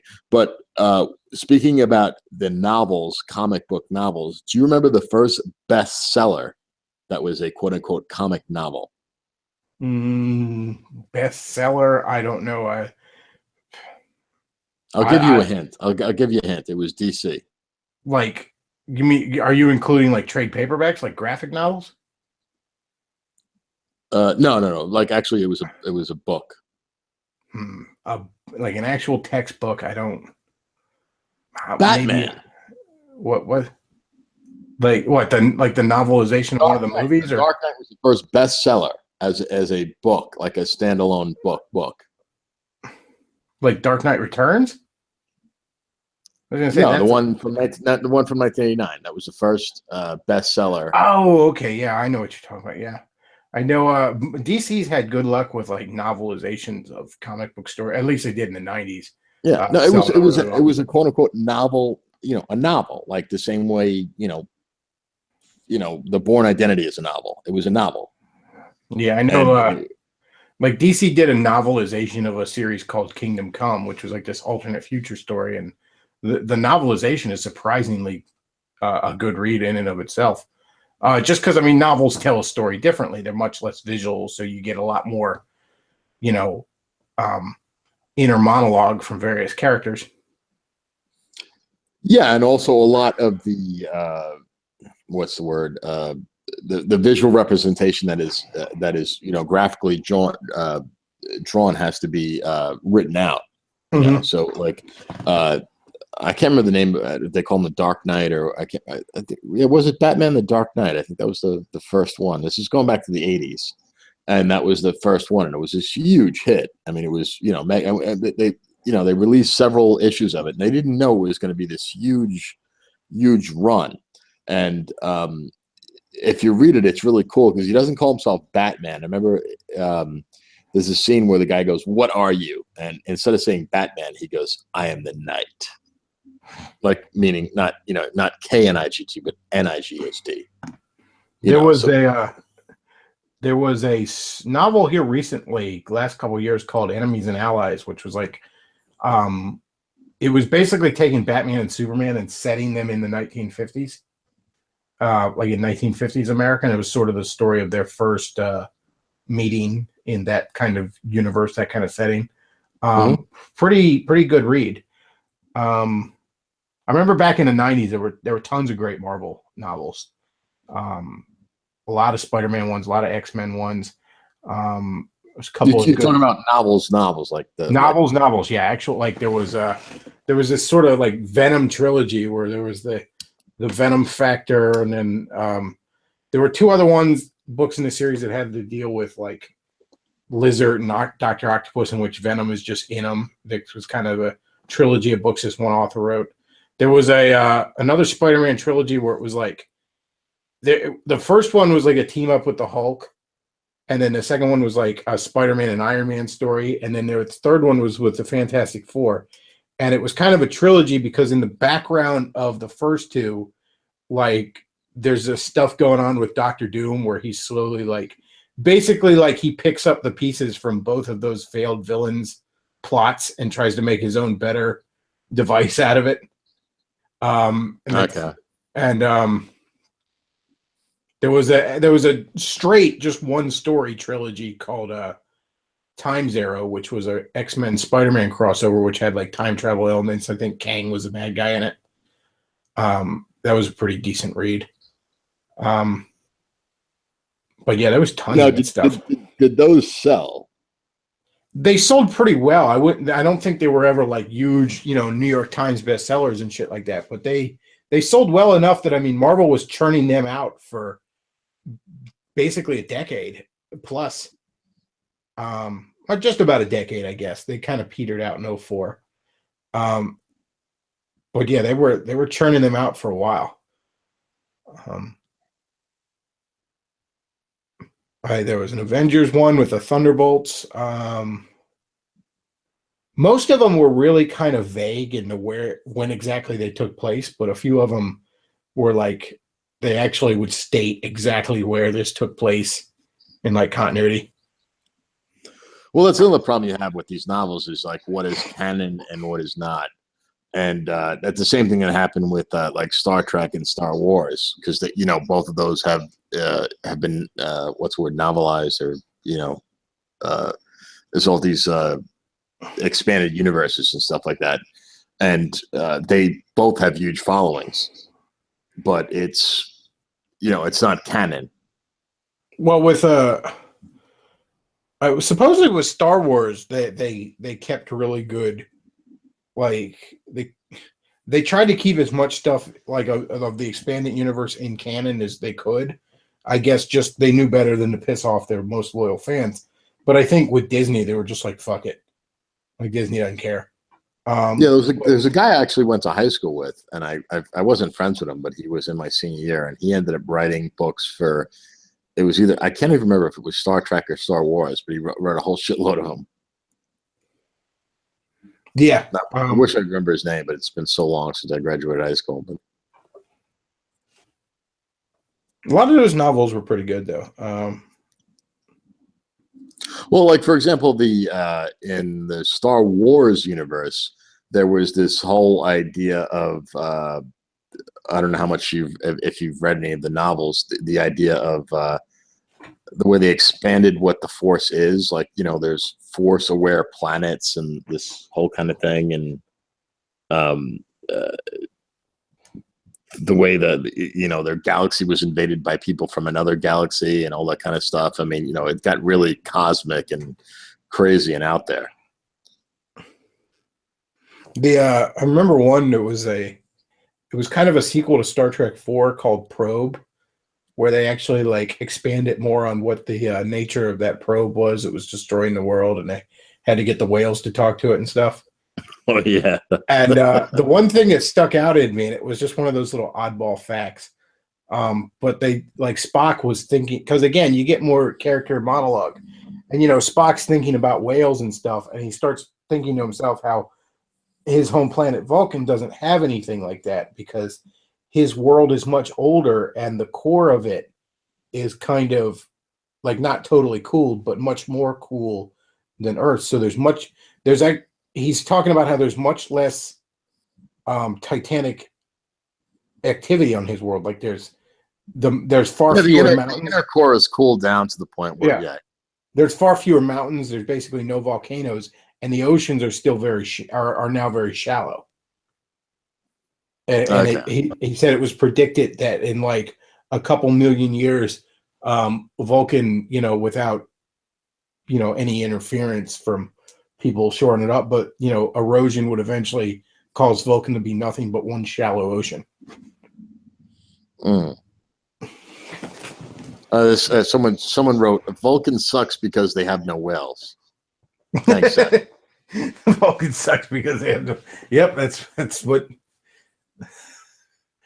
But they have those really cool parties once a year where they kill each other and have an orgy. Yeah. What was the name of the what do you every 7 years they have to mate? I forget what they call that. Yeah, I can't remember, but yeah, that's the classic. They revert back to their most primal instincts where they'll kill someone, getting in the way of pussy, Well, that was the other thing I remember. I like me on a Friday night, but anyway. Yeah, that was the other thing I remember. And I mean, they've touched on it in the show and all, but I remember reading in one of those novels where they're thinking back to, Spock is thinking about the history of his people. And like, again, you get this inner monologue where basically like the reason Vulcans suppress their emotions is because they're just such insanely emotional people that like they weren't gonna have any kind of civilization otherwise. Like they're actually far more passionate and emotional than most sentient species, but they've actually just learned to suppress it deep down inside them because otherwise they're just going to kill and fuck everything that wanders in their field of vision. Yeah, if you actually read about the whole mythos of Vulcan, was that they were extremely passionate to the point that they engaged in a war because they, and it nearly destroyed them because they were so passionate, and they had one of their, their equivalent of Jesus or whatever came along and said, logic will save us from this. And that's what they adopted. Yeah, and the Romulans actually are Vulcans that had like the earliest space travelers colonized another planet, and that's why they're like several thousand years removed from Vulcans and consider themselves a whole different thing. Yeah, like they're like the Japanese or the Japanese and the Chinese. Yeah, but genetically they are the same species. Yeah, but they've been isolated long enough where they, it's like Japanese and Chinese. I mean, they're both Asians, they're both slopes, but But yeah, that's why the Romulans are dicks, because they didn't have any of that. They didn't have their logic, Jesus. No, but they kept their passion. Like that was, if you ever watched The Next Generation, I don't know how much you got into that one. Where, I remember again one of these books and all where there's some sort of like peace talks with the This was in Kirk time, like around the time of the movies kind of thing, right. Where Kirk has to do some sort of early peace talks with the Romulans, and he says some phrase where he calls somebody a party pooper, right? And he quickly thinks to himself, like, I probably shouldn't have said that. Who knows how that's going to translate in his language? Because, they all have the little universal translators in their ears and stuff like that. Yeah. And the Romulan just burst out laughing like it's the funniest fucking and he's running around telling all his buddies, like, dude, you hear what the guy just said? Like in his language, it must have been just the most perfect wordplay he ever fucking heard. And the Vulcans were looking, I don't get it. Yeah. But little things like that are why a lot of times, you know, novels can really do things that obviously movies and other media can't. Yeah, exactly. Getting inside the different people's heads, and especially simultaneously, like where you're having a single action go down, and a novel can explain, like, let's say you have three different power players going on, and you can peek inside each one of their heads. If you're telling a novel from like third person omniscient, especially. I mean, comics can obviously do that a little bit with the thought bubbles and the internal monologues, but they just don't do it to the same extent that novels do, because comics are mostly a visual medium. Yeah, and there's nothing wrong with having a visual medium. No, it's two different ways to tell a story. There's nothing inherently wrong with either one. Right. It's just that sometimes you want, especially, like speaking for my spouse, especially as you get older, sometimes you want a little more in depth. You want to get into, and especially if you want to get into the background of a character, that can't really be done well in a comic book. You know what I mean? Like, mm-hmm. You know what I mean? If you want to give a backstory to a character, that you pretty much need a novel to do that. Yeah. With any substance anyway. So that's why I always, found the form of a novel, the best for storytelling. And not that I have any, and I love comics, but, they are what they are as far as storytelling. I mean, I love them for what they are, and for them to work within the confines of what they are. Well, I mean, well, Frank Miller said it best, where he talked about,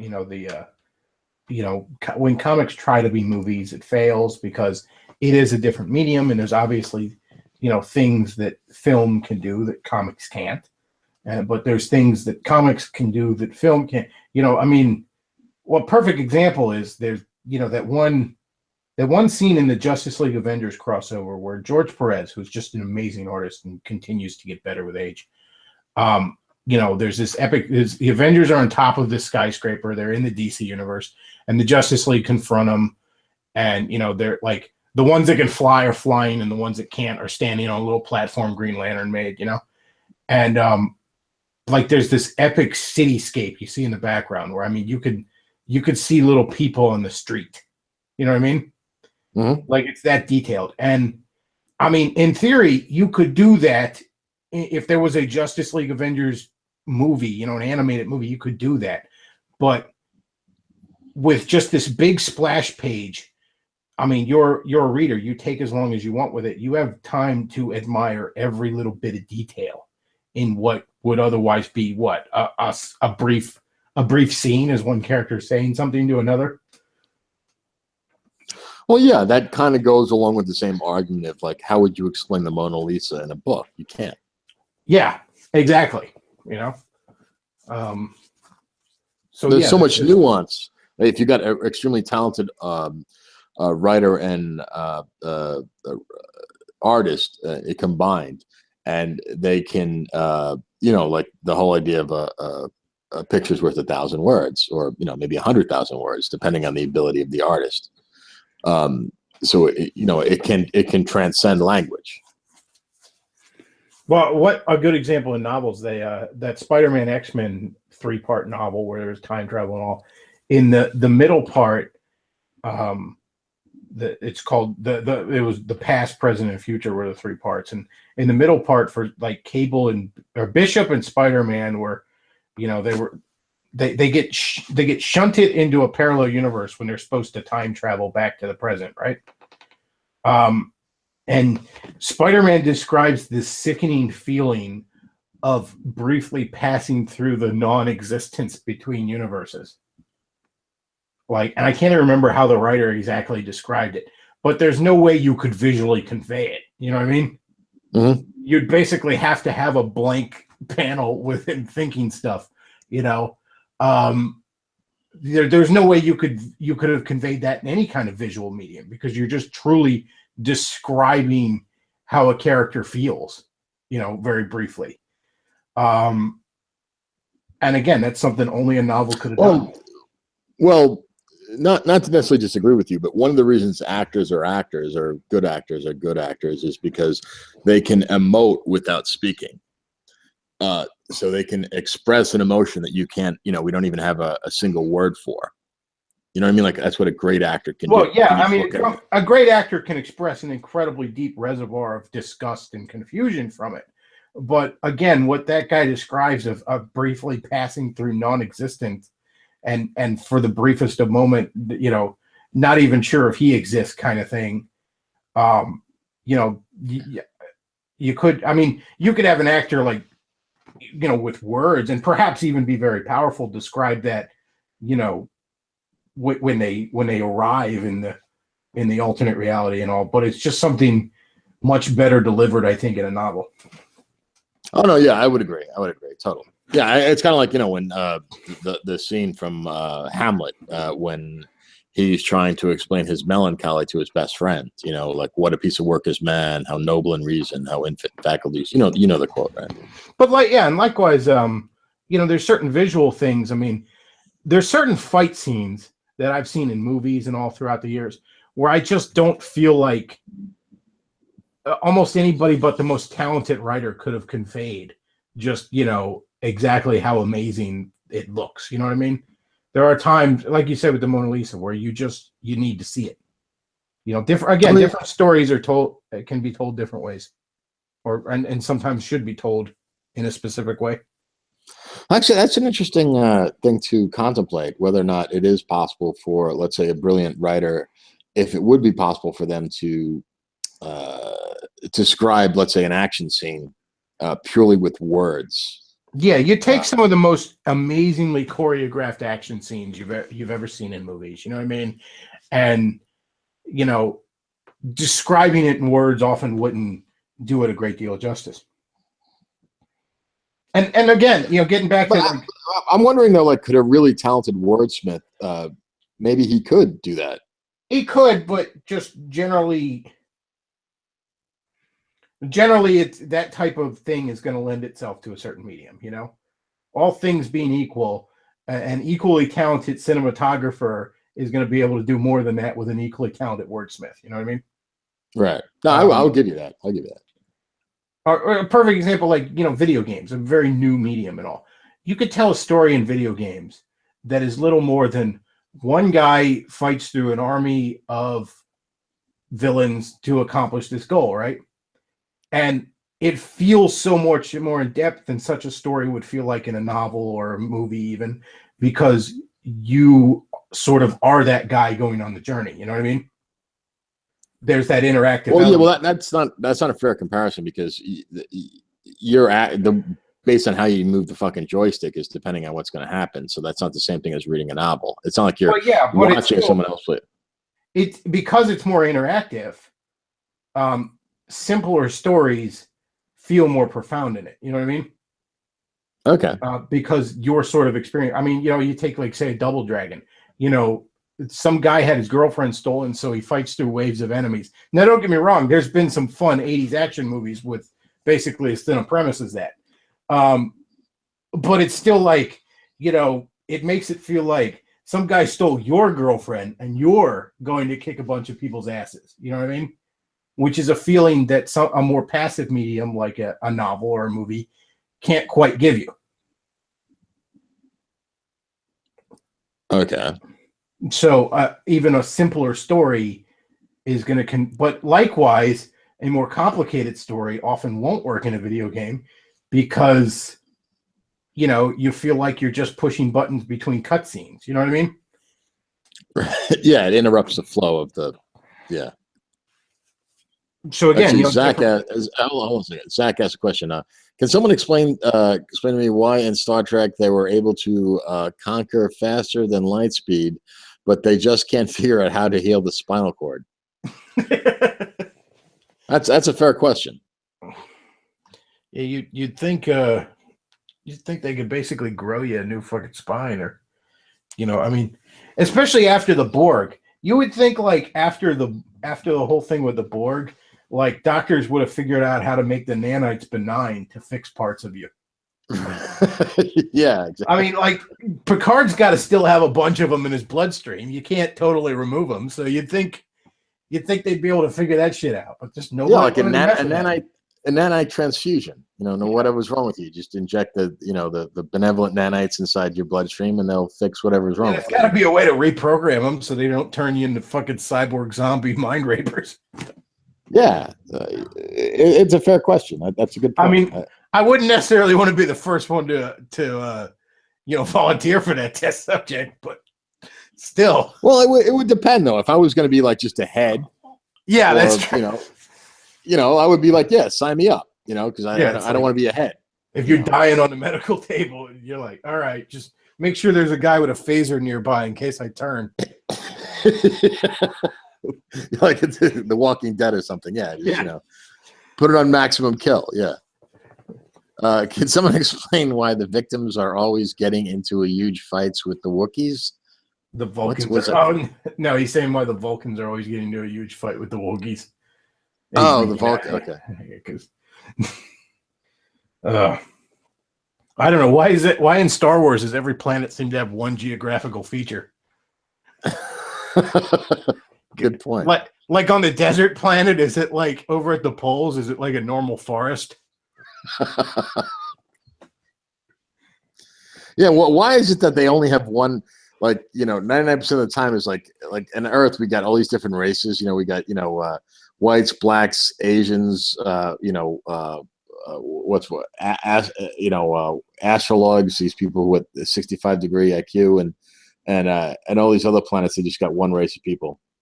Well, it would be really funny if you had like a Star Trek episode where maybe somebody asked Worf that, how come you don't have a lot of different races?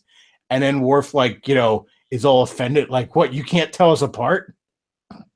No, I would like it better if Worf said, we used to. We're the last ones. But no, one of them what do you mean you can't tell us apart? Yeah, well, that was like that famous Star Trek episode or from the 60s. Worf's why don't you?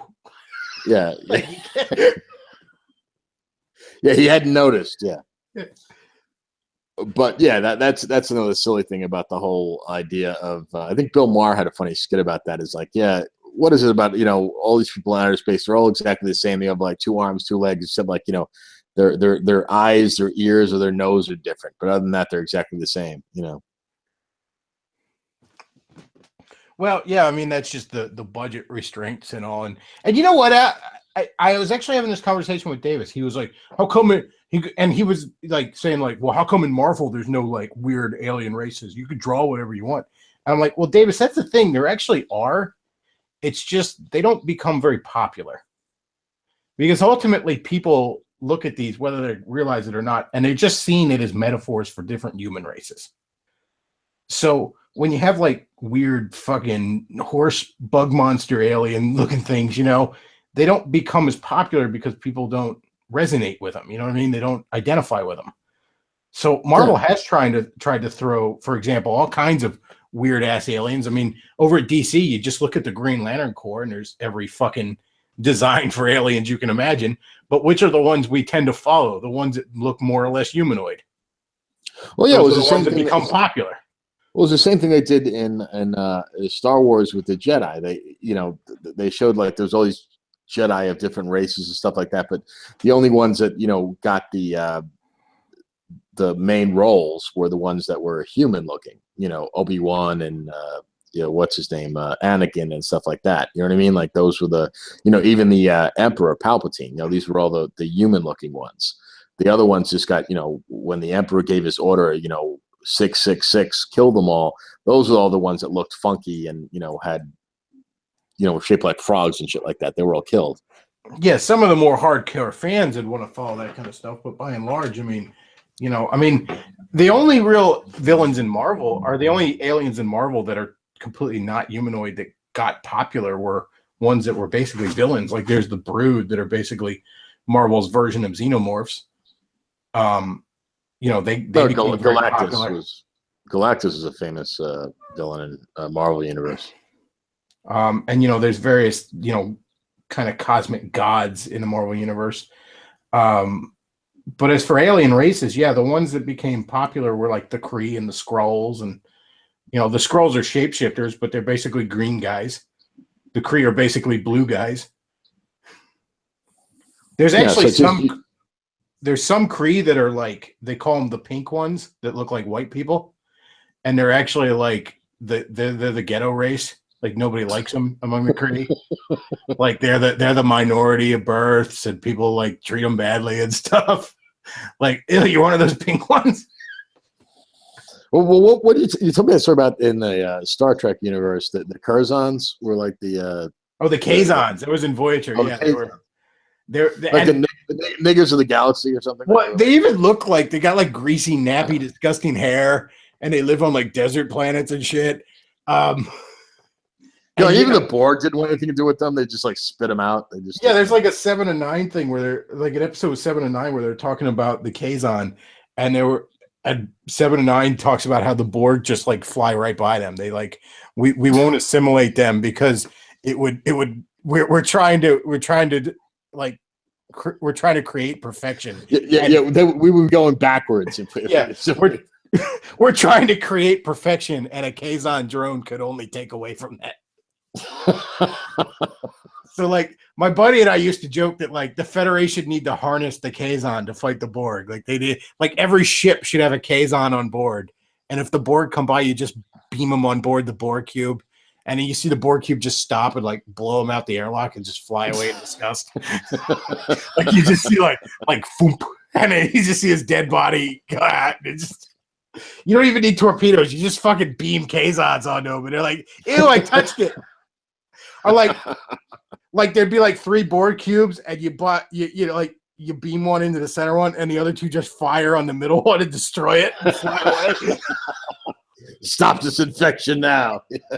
You beam a Kazon on board, it just flies right into the nearest star.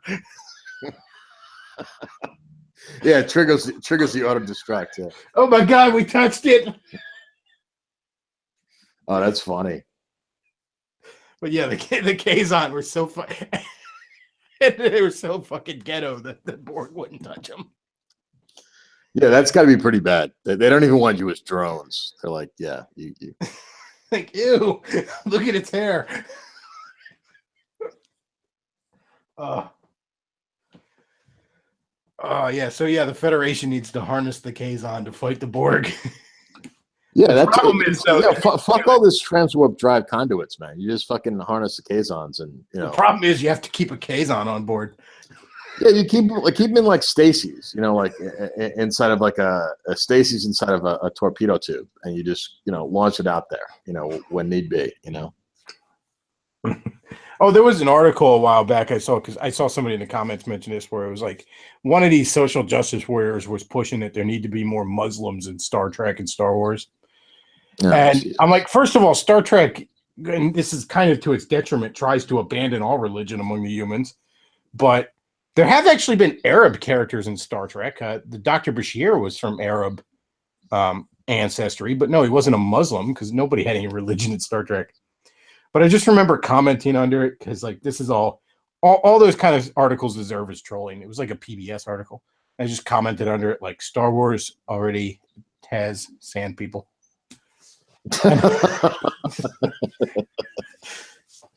They scare easily, but they'll be back again in numbers. Yeah. That's my favorite meme, where it's like Obi-Wan looking at the Twin Towers, and it's like, these blast points are too accurate for sand people. That's my 9/11 conspiracy evidence right there. Yeah, they just don't have it in them, man. Yeah, the idea that they could actually navigate a plane to fucking fly into a building. Let's be honest, that's beyond their abilities. And you talk about the dysgenic effects of fucking Islam. Like the pre-Islam Persians were actually a pretty advanced people. They had algebra. They were a decent little. Yeah, you're talking about the Persians. You're not talking about the Arabs. Well, like Arabs and stuff. Even Arabs weren't. I mean, no, they weren't the fucking greatest people to ever walk the face of the earth. But they weren't the goat fucking Muslim raping fucking butt fucked monsters that Islam turned them into. Yeah, but even to this day, if you look at like Iran, for example, that you have way higher IQs in Iran than you do in Saudi Arabia. But I mean, you could just look over a few generations, though, at the negative effects that it has on it, the dysgenic effects. I mean. Well, I mean, if you're gonna keep fucking your first cousin, if I mean, if you reward nothing, if you have a religion that rewards nothing but barbarism, you can't be surprised if you don't end up with a civilization coming out of that. I mean, you know, throwing dynamite at infidels and butt fucking a goat never got a man on the moon. Hell, I mean, it didn't even invent the dynamite you're using. Well, but in all fairness, they did invent the goat fucking. So yeah, they perfected that. Yeah. What was the old joke where it's like, the first prophylactic was created by a Muslim using a goat intestines. Later, Europeans perfected it by removing it from the goat. Yeah, I heard that one. That's so good. Imagine it's bad enough the fucking VD you can get from another human being. I mean, the kind of shit you could pick up fucking a goat. Jesus Christ. Well, I mean, was that the theory that AIDS started because somebody fucked a monkey? I mean, actually, it was actually eating monkey brains. Actually, I was watching a documentary. This is actually 4 or 5 years ago. Where they're actually tracing back the first case of AIDS. And they believe it happened in 1959, the first documented case of a human. I thought it happened in the 70s. No, that was they went further back, and they don't know this for certain.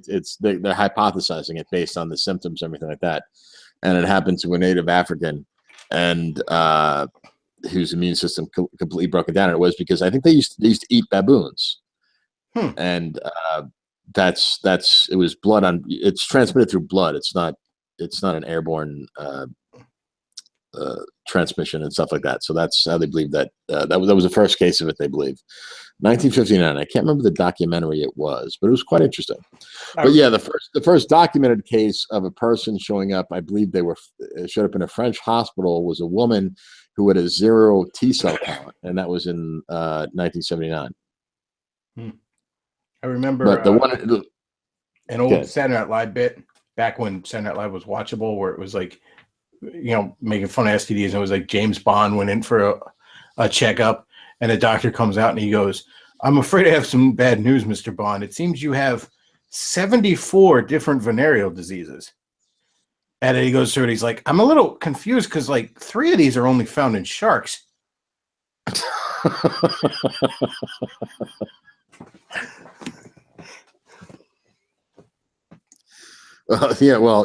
James, he was he got around. He was a man. What can I say? The other part of the bit with him calling all the people he'd had sex with, right? And then towards the end, he like calls up and he says, "Is Batman there?" And then he's like, "No, stay on the line, Robin. This concerns you too." I never saw that one. That's brilliant. That was. I mean, that's probably a good 15 years ago, back when SNL was worth watching, at least. Yeah, back when it was funny. Yeah. I mean, now, oh my God, it's so bad now. Well, they've gone through. I mean, I remember the old SNL. Like, I don't know if you watch the old reruns of SNL from the 70s and the 80s. Like, well, not even all the 80s. I would say the from 75 to 85. That's when it was really funny. Somebody in the chat was like, "I still remember when I was a kid, all the AIDS propaganda they pushed on how it's a disease that affects everyone." That's one of the things, man. I went to actually a conservative high school, a rather Christian conservative neighborhood. And I mean, I got the bullshit health class shit where it was like nothing but scare tactics. And I mean, they would have, and combine that with some of the liberal BS I got as a kid of, AIDS affects everyone. You'd think your first time you don't put on a rubber, you're going to catch fucking AIDS. You know what I mean? Like, yeah, I actually do know what you mean. I'm still feeling the effects of that. I grew up in New York City, and I went to high school in the Bronx, and a Catholic school too, on top of it. And we were basically told that if you fuck someone, that you fuck someone, your dick will blow up. Yeah, I mean, don't get me wrong. You can contract AIDS or HIV with, penis in vagina sex with a woman. It is possible, but a lot of shit's possible that you really don't have to worry about. Okay. Yeah. Winning the lottery. Yeah. Winning the lottery is possible, but I'm not making plans on spending that money just yet. Like I literally was told in a health class, this is how much they wanted to scare you, that it was possible to impregnate. Like, this is why the pull-out method didn't work. And by the way, the pull-out method works fine as long as you actually do it. The reason the pull-out method doesn't work is because the guy's like, I'm going to pull out. Fuck it. Never mind. That's why it doesn't work. But, you know, generally speaking. Or she grabs you by the ass right when you want to pull out. I mean, I've had that happen to me too.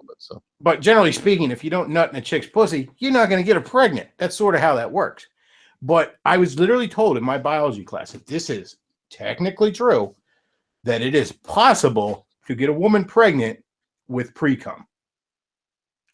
Now, that is technically true in the same way it's technically true I could win the Powerball like 3 fucking times in a row.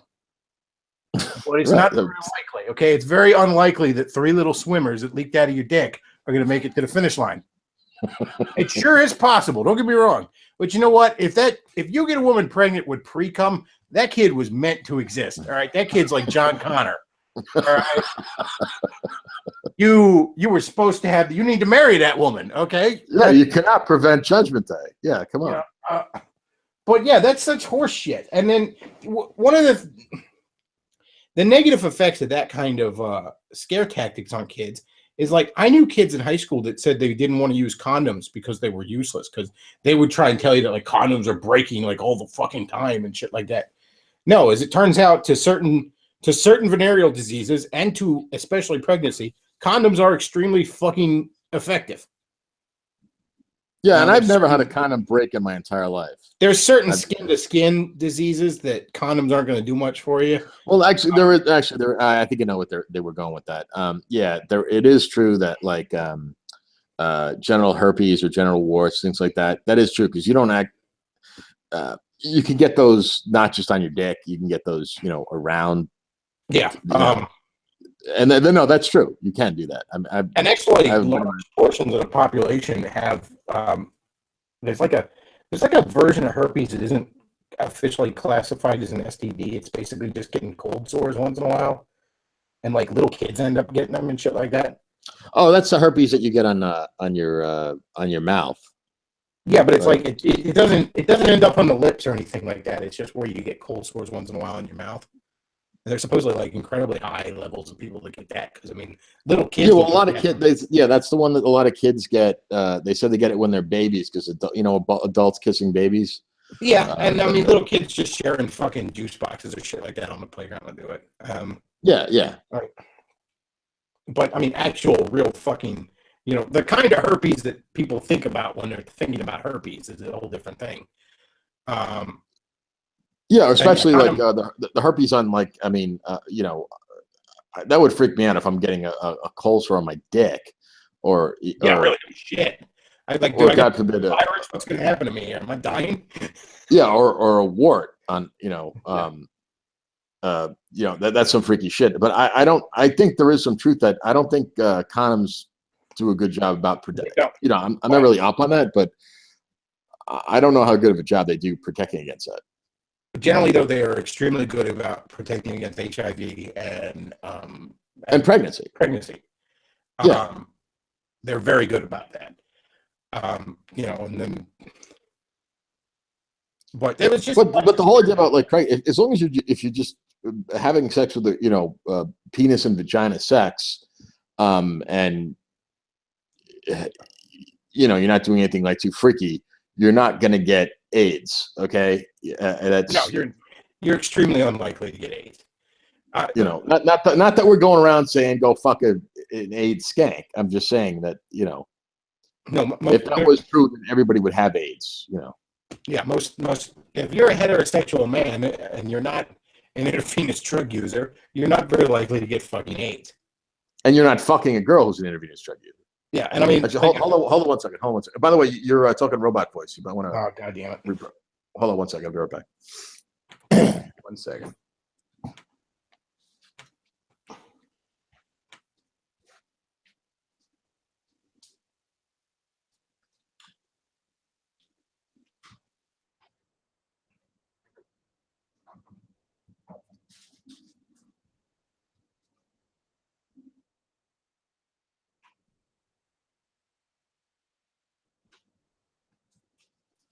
Okay, I'm back. But yeah, a heterosexual man is not likely. That's why I remember when the thing broke with Charlie Sheen. my first thought was, oh, Charlie Sheen is bisexual. And yeah, it turned out he was fucking a lot of trannies. I actually felt a little bad for Charlie Sheen, like when I first heard that news, and then I thought about it for 5 minutes and was like, well, wait a second. He was fucking all them other people without telling them. Fuck him.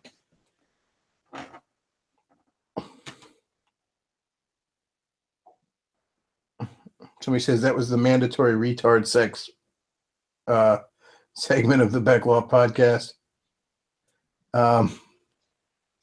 Well, yeah, you know, as they said in Showgirls, everybody got AIDS and shit. Magic Johnson never died of AIDS. Well, I would tell you, I'm beginning to think Magic Johnson's a fucking carrier. Like, he just has HIV, but will never develop AIDS.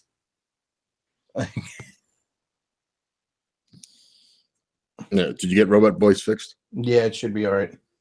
Yeah, you sound better. But again, I mean, you know, getting back to the sex ed classes, it's very hard to find any kind of decent sex ed class, especially in a public school, because I mean, sometimes you'll end up with the too conservative thing where they're just going to scare kids to death to the point where, you know, it doesn't do them any good, really. And then more often than not, the inverse is true, where, you know, they're teaching 5-year-olds how to put condoms on cucumbers, and, you know, oh, you're in the 6th grade now, time to talk about butt stuff. Well, I got a question for those who are listening in live chat, the 40 of you that are there. And I'm assuming there's a wide range of ages, but all younger than me. What kind of shit are you guys hearing in fucking sex ed, or do you remember hearing in sex ed when you were in high school? I mean, and guys, don't, you know, tell the truth. Don't bullshit us. I mean, I'm sure there's tons of fucking gay propaganda in it anymore. I mean, you know, there's fucking gay propaganda and everything. They teach fisting in kindergarten and shit like that. I mean, yeah, fucking, ugh. You know, time. I mean, I wonder about this. You want to have kids one day, right? Oh yeah, if the opportunity presents itself. Yeah, well, I mean, if you get married, that's well. I mean, I'm rapidly getting to an age where I'd have to really consider it, but yes, I'm certainly open to the idea. Well, you're not 60. Relax, come down. Okay, well, I never had sex ed. Oh, 1 second. I just want to read some of these. I don't remember anything other than that boring ass tape in 5th grade. Well, I do remember when the menstrual cycle was explained to me in like 6th grade, and I remember kind of thinking like, you know, I sort of wish you hadn't explained that to me. Why? What part freaked you out? It was kind of gross. You know, you knew about it though, right? I mean, I didn't know exactly what it was. I knew there was something going on, but I mean, all I knew from the commercials was the commercials would have me to believe there was some sort of blue liquid involved. I didn't know. I didn't really want to know. You know what I mean? That was the blue thing that they would pour into. Well, my theory when it came to women was always this, and any of the men listening, think about this: don't trust anything that bleeds for a week and doesn't die. Okay, that's the most valuable advice I can ever give you. I used to tease my one girlfriend and all, so she'd be like, "Oh, I'm on my period," and I'm like, "I thought I told you to stop doing that." Real inconvenience. Oh, I couldn't stand being around. To be honest, I don't really like being around women unless I'm fucking them. And when they're on the rag, I'm like, what? You know, I mean, I get a kick out of guys like, well, I want a girl I can talk to. I was like, dude, if I want like intellectual debate, there's 100 guys I can talk to, you know, for intellectual stimulation. I want a girl to stimulate my fucking cock and balls. That's all I really need them for. I mean, why do you want a girl to, like, you know, stimulate your intellect? I mean, if you don't have guy friends that can stimulate your intellect, you're a fucking idiot. Well, I do generally prefer a woman who's smart, but I guess that's just because I have the instinct where I don't want to produce a stupid baby. But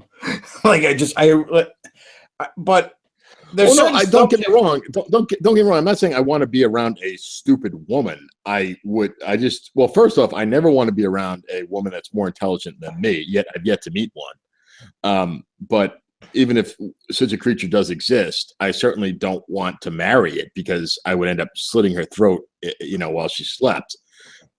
So the people that are more intelligent than me, I always want them to be men, and even those are far and few between. But anyway.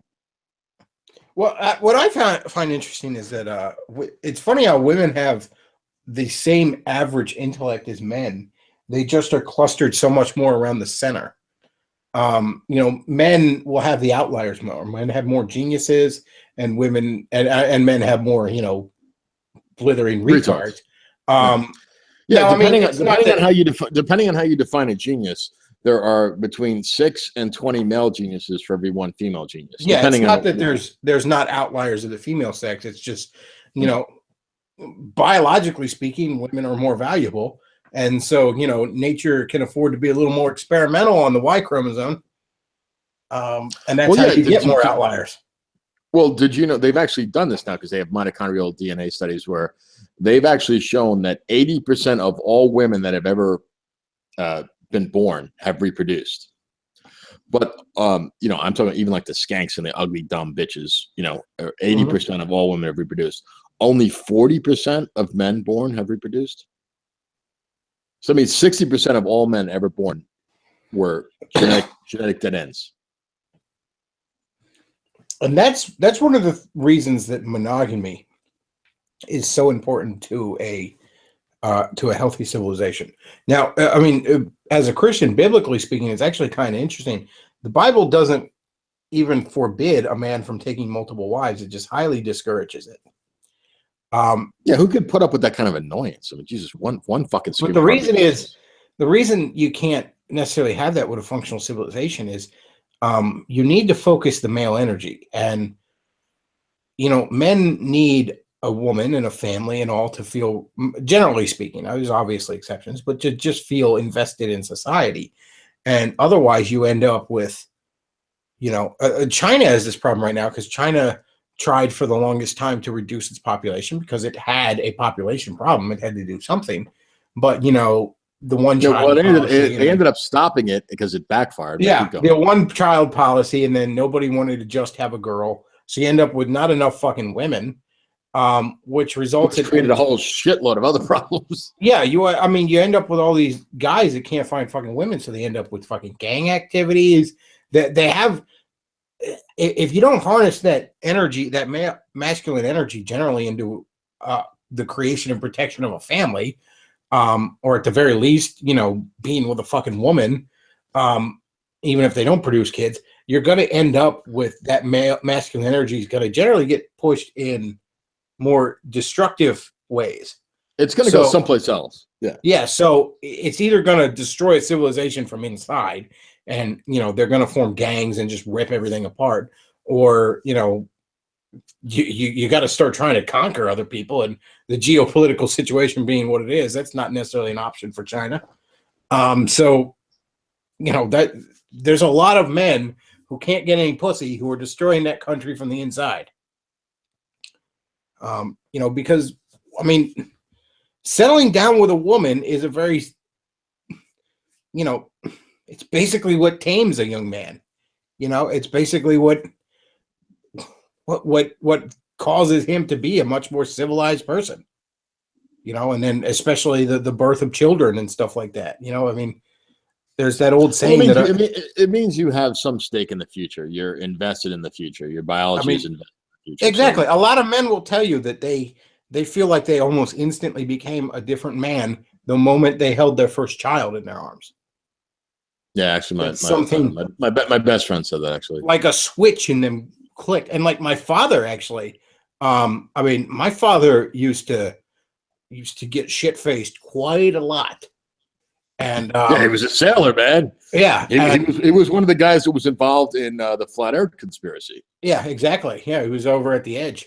And he said, the first time I held you as a baby, he goes, I basically hadn't been drunk since. He's gotten buzzed a couple of times. He's had a drink now and then. He didn't have to go like Alcoholics Anonymous and swear off the stuff or something. But no, it realigned his priorities in life. Exactly. It's like, there's a certain heightened responsibility about it where it's like, okay, holy shit, Well, it's all about. It's not just about me anymore. Exactly. I mean, even with more so even with kids, because I mean, you get your dumbass killed, your wife can remarry. She can get a fucking job. She can support herself. You know what I mean? It's a lot worse to leave an orphan than a widow. You know what I mean? And you just understand that instinctively. And you're like, no, it's not just about me anymore. I've invested in this, Yes. And I do think there is something that switches on in the brain about that, at least in normal people, that they say, oh, fuck, it's, I have to rethink this, rethink the way I'm living my life. I got this little thing that I can hold in my hand I'm responsible for now. And also, not to get too metaphysical on it, but like, even if you're a total atheist, even an atheist will say that, purely from a scientific point of view, having children is your one guaranteed shot at some sort of immortality. Mm-hmm. Well, I've often said one of the reasons I think faggots end up becoming so angry and bitter in their old age, and I mean, generally speaking, most of the time, if you've ever met an old faggot, and they're kind of rare because, we get it. But I mean, sometimes you come across the old faggot where he's still a fun-loving hedonist, and he's not angry and bitter and hateful about life. But more often than not, what I find is, and the most perfect example of this is Elton John. I don't know if you've ever seen like interviews with him in the last few years, but he is an angry, bitter, spite-filled man. And the reason I think that happens to gays so often, is because there's two things that generally give someone comfort in their old age. And the one is having children and grandchildren and seeing your line extend to the future. And the other is your faith, feeling like you've made your peace with God and you're ready for the next life. And generally speaking, the faggot doesn't have either one of those.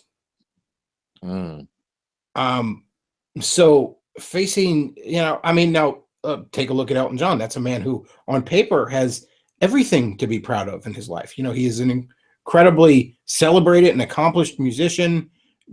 People will be knighted by the Queen. Yeah, knighted by the Queen. People will be listening to the art that he created for generations and generations to come.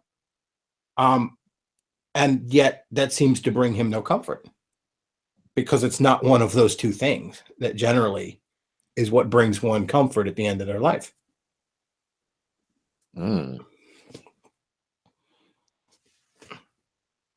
So yeah, I mean, that's a perfect example. That's a guy that should not hate life the way he does. He's rich, he's famous, he's celebrated, and he's just angry and bitter and hateful about it all. Well, yeah, and probably also because one of the reasons, like you were saying, that you don't have a lot of old homosexuals. At least I was just thinking about that when you said that. I don't really know a lot of. They tend not to live as long as straight people, because I think they get so caught up in the hedonistic pursuits that it kills them. And I'm not just talking about AIDS. I'm just talking about everything else. You know what I mean? And also, I mean, take AIDS out of the equation. The fact of the matter is, fucking butt sex isn't healthy for you physically. I mean, maybe it's good for a woman once in a while to adjust your attitude, but other than that, it's not generally healthy, So I mean, that alone, even take grids off the table, that alone is gonna cause health problems. I mean, George Michael, was he 53 when he died? And I was joking around, I mean, that's like 106 in gay years. I mean, good Lord. Yeah, the funny thing, well, I don't know if funny is the right word. I really don't want to laugh at his another human being's demise, but he didn't look unhealthy the last I saw of him, but he was a real, this is a guy that used to try to pick guys up in public bathrooms in New York City, which are the most grossest things you can possibly imagine. Well, I mean, can you imagine what a public bathroom is like in a public park in New York City? I would not. That's where you want to fuck some. Yeah, I wouldn't want to fuck the hottest chick in the world in a fucking porta potty. So I don't. Again, it comes down to the media wants to try and portray faggots as being just like us, except for this one thing, and no, they're not. Okay, they're not. All right. Time and time again, they show they're completely off the rails compared to heterosexuals in every, like, I mean, even like the fucking parades and shit where they're like got the dude in like a puppy mask and shit. They're walking him on a leash or something, like, there are. Oh yeah, that's kind of a new thing though. I remember when gays parades were just guys with the ass chaps. Yeah, but still, like, Remember back in the good old days when it was just like yeah, just guys with the ass chaps. Now they got to be dressed up like fucking puppies on a chain. I don't know when that back in my day, yeah. it was a more innocent time. Yeah. Back in my day, it was just guys with ass chaps. Now it's they would just pull their dick out in public, like a respectable person. But no, like this, like, here's the thing though: you can find tons of heterosexual couples that are into all kinds of kinky BDSM shit. In fact, based on the fact that gays are a very small percentage of the population, there's probably, just in sheer numbers, much more heterosexuals that are into kinky BDSM shit, even if it's a smaller percentage. But here's the thing: I don't remember the last time I seen some chick walking around with a dude on a dog leash, or vice versa. They generally, it's like, okay, we keep that shit in the bedroom and then we put that shit away and we just go have dinner like normal people.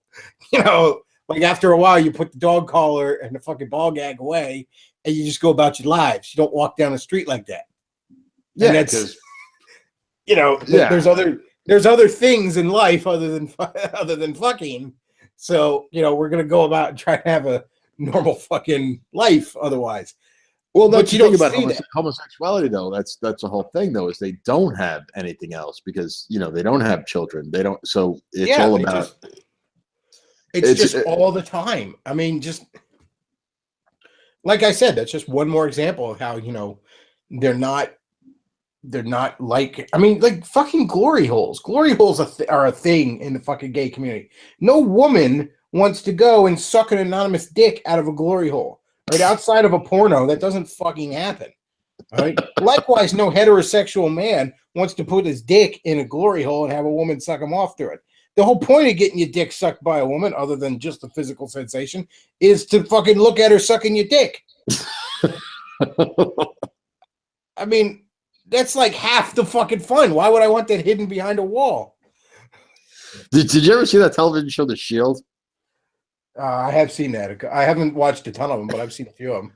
Well, it's from years ago. There's one funny episode where someone's going around with fucking rat traps and glory holes and snapping them on guys who put their.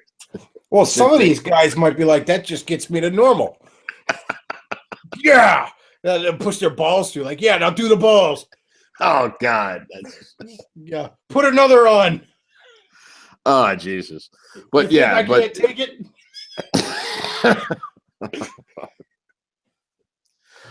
Yeah. Don't try that, gentlemen. I'm guessing that's probably an injury you won't recover from. But if you're sick enough to put your dick into a fucking glory hole, I mean, who knows what's going to happen on the other end of it, man? Someone could be there with a fucking be some Muslim on the other end with a machete, just fucking waiting. He's going to behead your penis. Yeah, exactly. Yeah, Allah Akbar, man. You're fucking. You pull it back and you got a stump, man. I mean, that's yeah. So the whole idea about homosexuality is there's no balance there. So it's just two male hedonists where the idea of procreation is completely removed from it. So all it is about hedonistic pleasure. Yeah, and I mean, there's even if you don't end up having kids, there's something balancing about a heterosexual relationship. There's something grounding about it, because men and women are so different that, in a healthy heterosexual relationship, man and woman sort of keep each other in check on their bullshit. You know what I mean? It's just a healthy relationship. And I don't see how you get that out of, I mean, it just seems like it'd be nothing but, I mean, with two women, I guess it ends up being lesbian bed death. I don't know how that works, but I mean, well, yeah, the whole idea about because I've known, one, I know this is anecdotal, but I knew a couple that were neighbors of mine, and there was one that was obviously a dyke. She was born that way, and she had no interest in dick. And there was another one that was a lipstick lesbian who apparently her backstory was, I don't know, some guy fucked her over or whatever. Anyway, they broke up, and she went right back to the D. and then she met a guy and married him and had a kid, and now so I don't really believe in.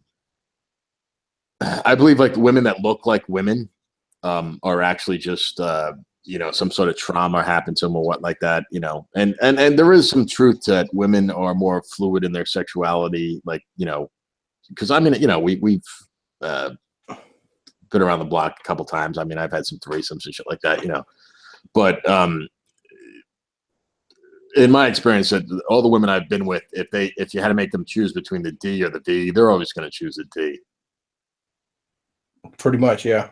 But there is definitely something to women being more fluid. I mean, how much of that is in biological? How much of that is, societal pressure? You could certainly argue, but it's definitely there and obvious that women are just inherently more fluid along those lines. I mean, there's all things being equal, there's always going to be more women who are going to experiment with other women than the inverse of that. Yeah, well, actually, there's one theory. One theory I read about years ago is one of the reasons that women will more likely fool around with other women is because it excites men to watch it. Yes, so that's why. I think part of it is like, I mean, human beings' instincts were sort of halfway between monogamy and the alpha male fucking all the women. You know what I mean? We sort of have almost both sets of instincts in us, and so I think with women, there's that instinct where they're more comfortable sharing a man, as it were, and they're more comfortable with each other sexually. Yeah, the 80-20 rule. Yeah. So there's that in there, and I often wonder if maybe part of it is male heterosexuality, just by the nature, the mechanics of what's going on there, generally spreads more disease than female homosexuality.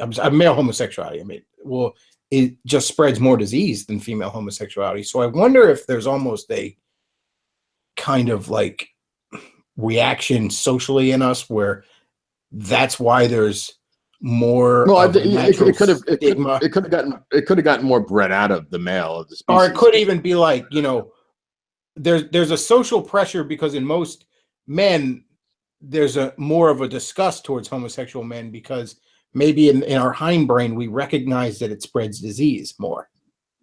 I mean, even just, again, not to get too gross, but just the nature of what they do is going to spread. Even you take grids out of the table, is going to spread more disease. Than two girls making out and rubbing up against each other. Yeah, exactly. So I wonder if maybe that's part of it. I find a lot of these questions very interesting, and it's a shame there's not more study put into them that doesn't have an axe to grind. You know what I mean? There's not more real scientific study of it. It's always some Bill Nye the butt stuff guy trying to push degeneracy, or every once in a while, maybe it's just, perhaps an uber conservative person who just is like, it's all, they don't want to even. Well, you do know that it's a choice. It's just a social construct. Yeah, it's the idea that you are attracted to women is purely an environmental social construct. Isn't it funny how the left picked that up and used to make fun of like religious conservatives for basically arguing the same thing?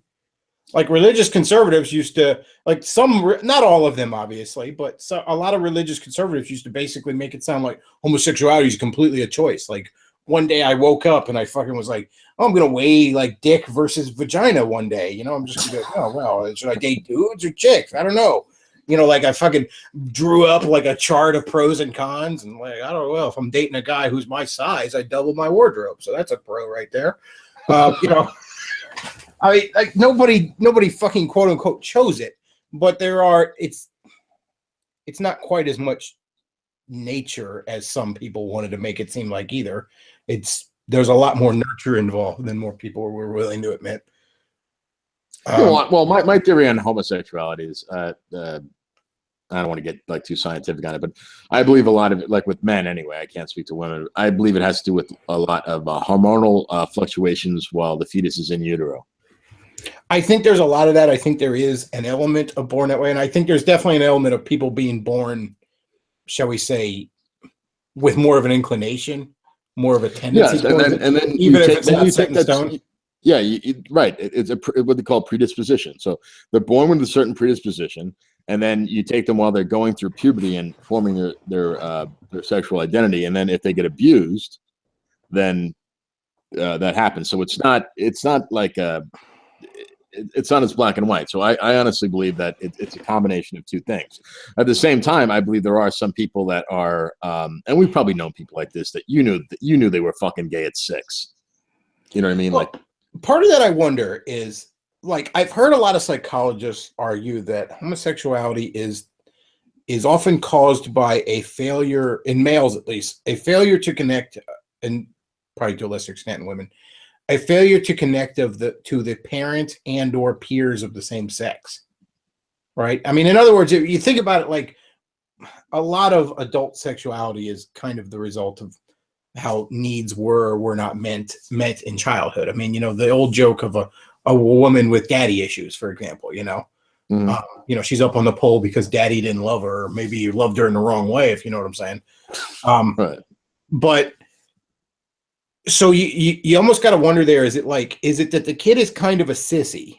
He's kind of effeminate, he's kind of weak, and that causes him to not connect with his peers of the same sex, which causes him to desire that connection, which sort of manifests as a sexual desire through puberty. You know what I mean? Oh, you're saying so like a feedback loop that Yeah, like maybe it's not, yeah, like the the being effeminate causes the peers to reject him, and then it's the peers rejecting him that maybe causes the homosexuality. Like it's not yeah, a direct cause kind of thing. You know what I mean? Like maybe if right. they took the middle link out, he'd just be kind of a, like, I don't know, like maybe those guys in the boy bands where they sort of look semi-effeminate, but they're still fucking a lot of pussy. You know what I mean? Right, Um, right. I mean, and obviously there's guys that are more sensitive that are straight, and there's women that are tomboys that are perfectly straight, that sort of thing. Humans are complicated creatures after all. But I often wonder if that's maybe what causes it. Like Well, it's interesting you said, like, I was just thinking about women. You said women that are tomboys, and I just was remembering, like, the women that I knew that were kind of tomboys. I mean, there's some exceptions, but the ones that looked.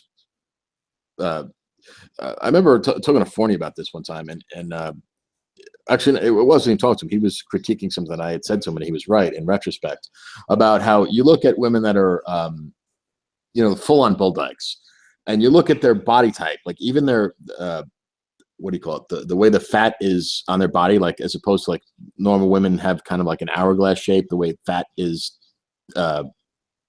proportionated throughout their body. You'll see a lot of these like the full on bull dykes, like they kind of almost look like men, like the way the fat is, like they don't even have the curves in the same place. You ever notice that? yes, So there's definitely there are a lot of lesbians in particular, even more so than gay men. I find you can almost spot right away. yeah, you can look at them and you can say, oh no, that's she's a dyke. But I'm just thinking about women that were tomboys that didn't have that actually did have like an hourglass shape. We're still kind of like tomboys, like they like to, they just were what we call, Roosh would talk about this, like high T women. Like I've known a couple of them. I was lucky enough to date a few, and they are just fucking demons in the sack. But they want the dick. Mm-hmm. Yeah, they're just, but they are very promiscuous. But they're promiscuous with men. Well, like I said, I don't doubt that there are certain genetic predispositions to it. I just, for the majority of homosexuals, I really reject the leftist argument that it's just pure biology and whatever, because it, like, first of all, by the very nature of biology 101, homosexuality seems like the exact kind of gene that natural selection would weed out for obvious Right. reasons. Now I realize that genetics are a bit more complicated than that. There are recessive genes, for example. In theory, if there was a gay gene, two heterosexuals could be carrying recessive gay genes, as it were. I realize that genetics are a little bit more complicated than. Yeah, and also there's epigenetics, like genes can get turned on and off after. Yeah, but by and large, it seems like the exact kind of trait that would be weeded out to almost nothing You know what I mean? But then, and you could argue that it is almost nothing. I mean, it's what 3% of the population is gay, and that's with, the media shoving it down everyone's throat. Yeah, 2 to 3%, something like that. I don't know. I find it a very interesting topic, and there's just not a lot of real, trying to dispassionately look at it. You know what I mean? Well, it's one of those things where science can't really objectively look at it because there's so much politics attached to it. That's what I mean. I mean, it's one of those things that, it's so hard for most people to try and just dispassionately examine it. I mean, obviously you get the less axe to grind, but, conservatives obviously well my fear of have their own. My fear of this is not like the homosexuality thing. My fear now is the new thing is the transgender thing, where parents are actually injecting their children with hormones, which, because the children are still developing, these changes they are creating in them will be permanent. Oh yeah, that is absolutely monstrous. I mean, first of all, I think transgenderism in general is bullshit. But I mean, it's one thing for a consenting adult to, do that to themselves. It's an entirely different thing for a child to do that to themselves. I mean, do we not have this across the board fucking, idea in our heads that children really cannot consent to certain life-changing shit like that, particularly sexually motivated? I mean, have we not accepted that as a general idea of civilization? And you want to inject hormones in a fucking shit? It's unreal. Robot voice. God damn it. But like prepubescent children, that's unfucking real. Hang on.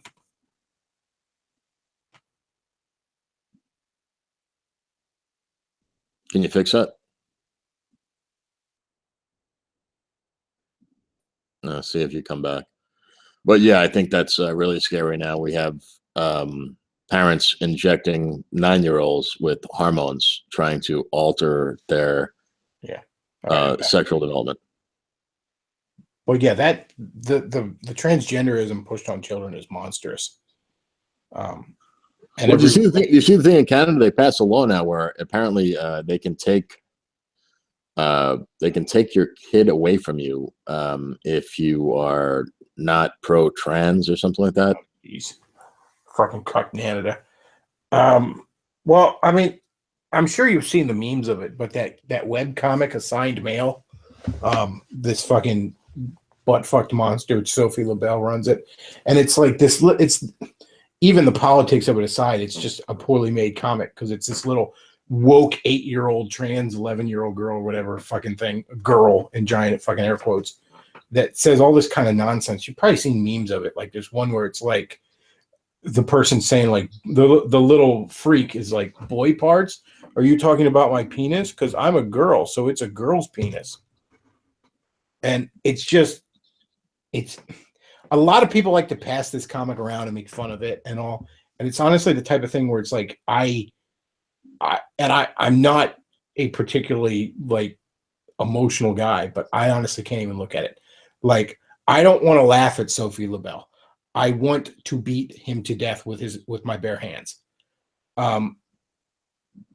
Like, I want to watch the light fade in this fucking creature's eyes. Not because, it's a trans, because honestly, I have generally nothing but pity towards these poor creatures, but because of the way that this thing pushes this crap on children, little ass prepubescent children, I would enjoy watching the light dim from that creature's eyes.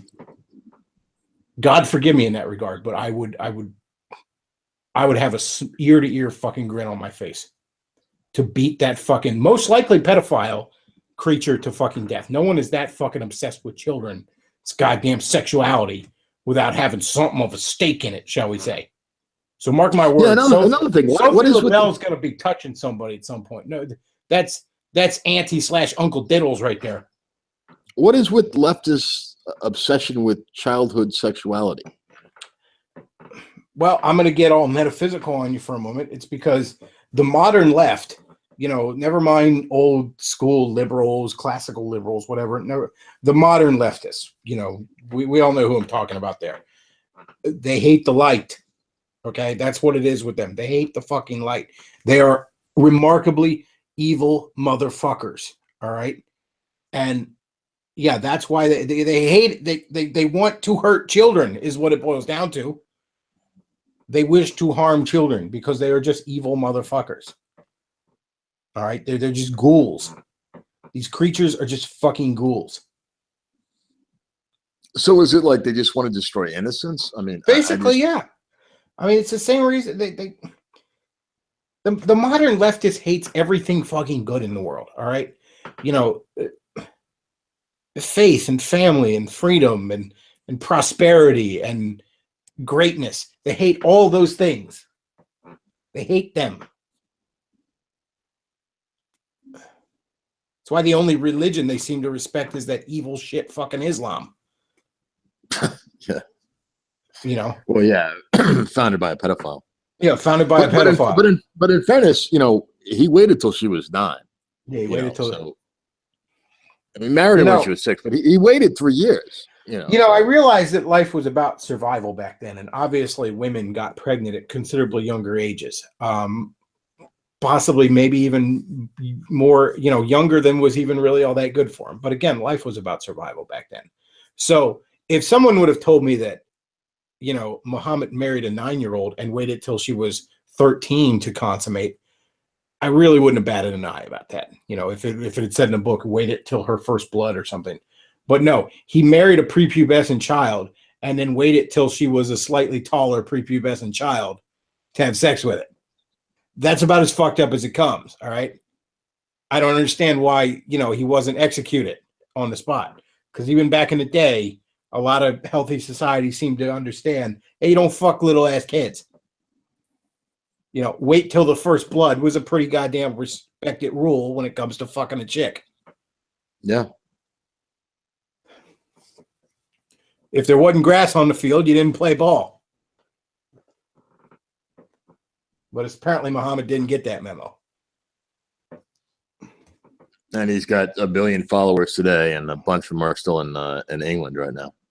That is an absolute demonic fucking cult. There's more demonic activity in fucking Islam than there is in Satanism. Satanists are just generally a bunch of edgy fucking atheists that like having. Satanism is just atheistic LARPers, but yeah, the real Satanism is Islam. Yeah. But anyway, let's end this. Yeah, that's not a bad idea. Because I'm about ready to correct. Yeah, it's well up to midnight there. Alrighty. Well, everybody, if you enjoyed the show, thanks for listening. The tip jar is down below. Tips have been shekels. Yeah, throw the shekels my way. I need some shekels. Give shekels, as I always put by the tip jar. Yeah, and that's about all we got for tonight, folks. Thanks for listening. Bechtloff out.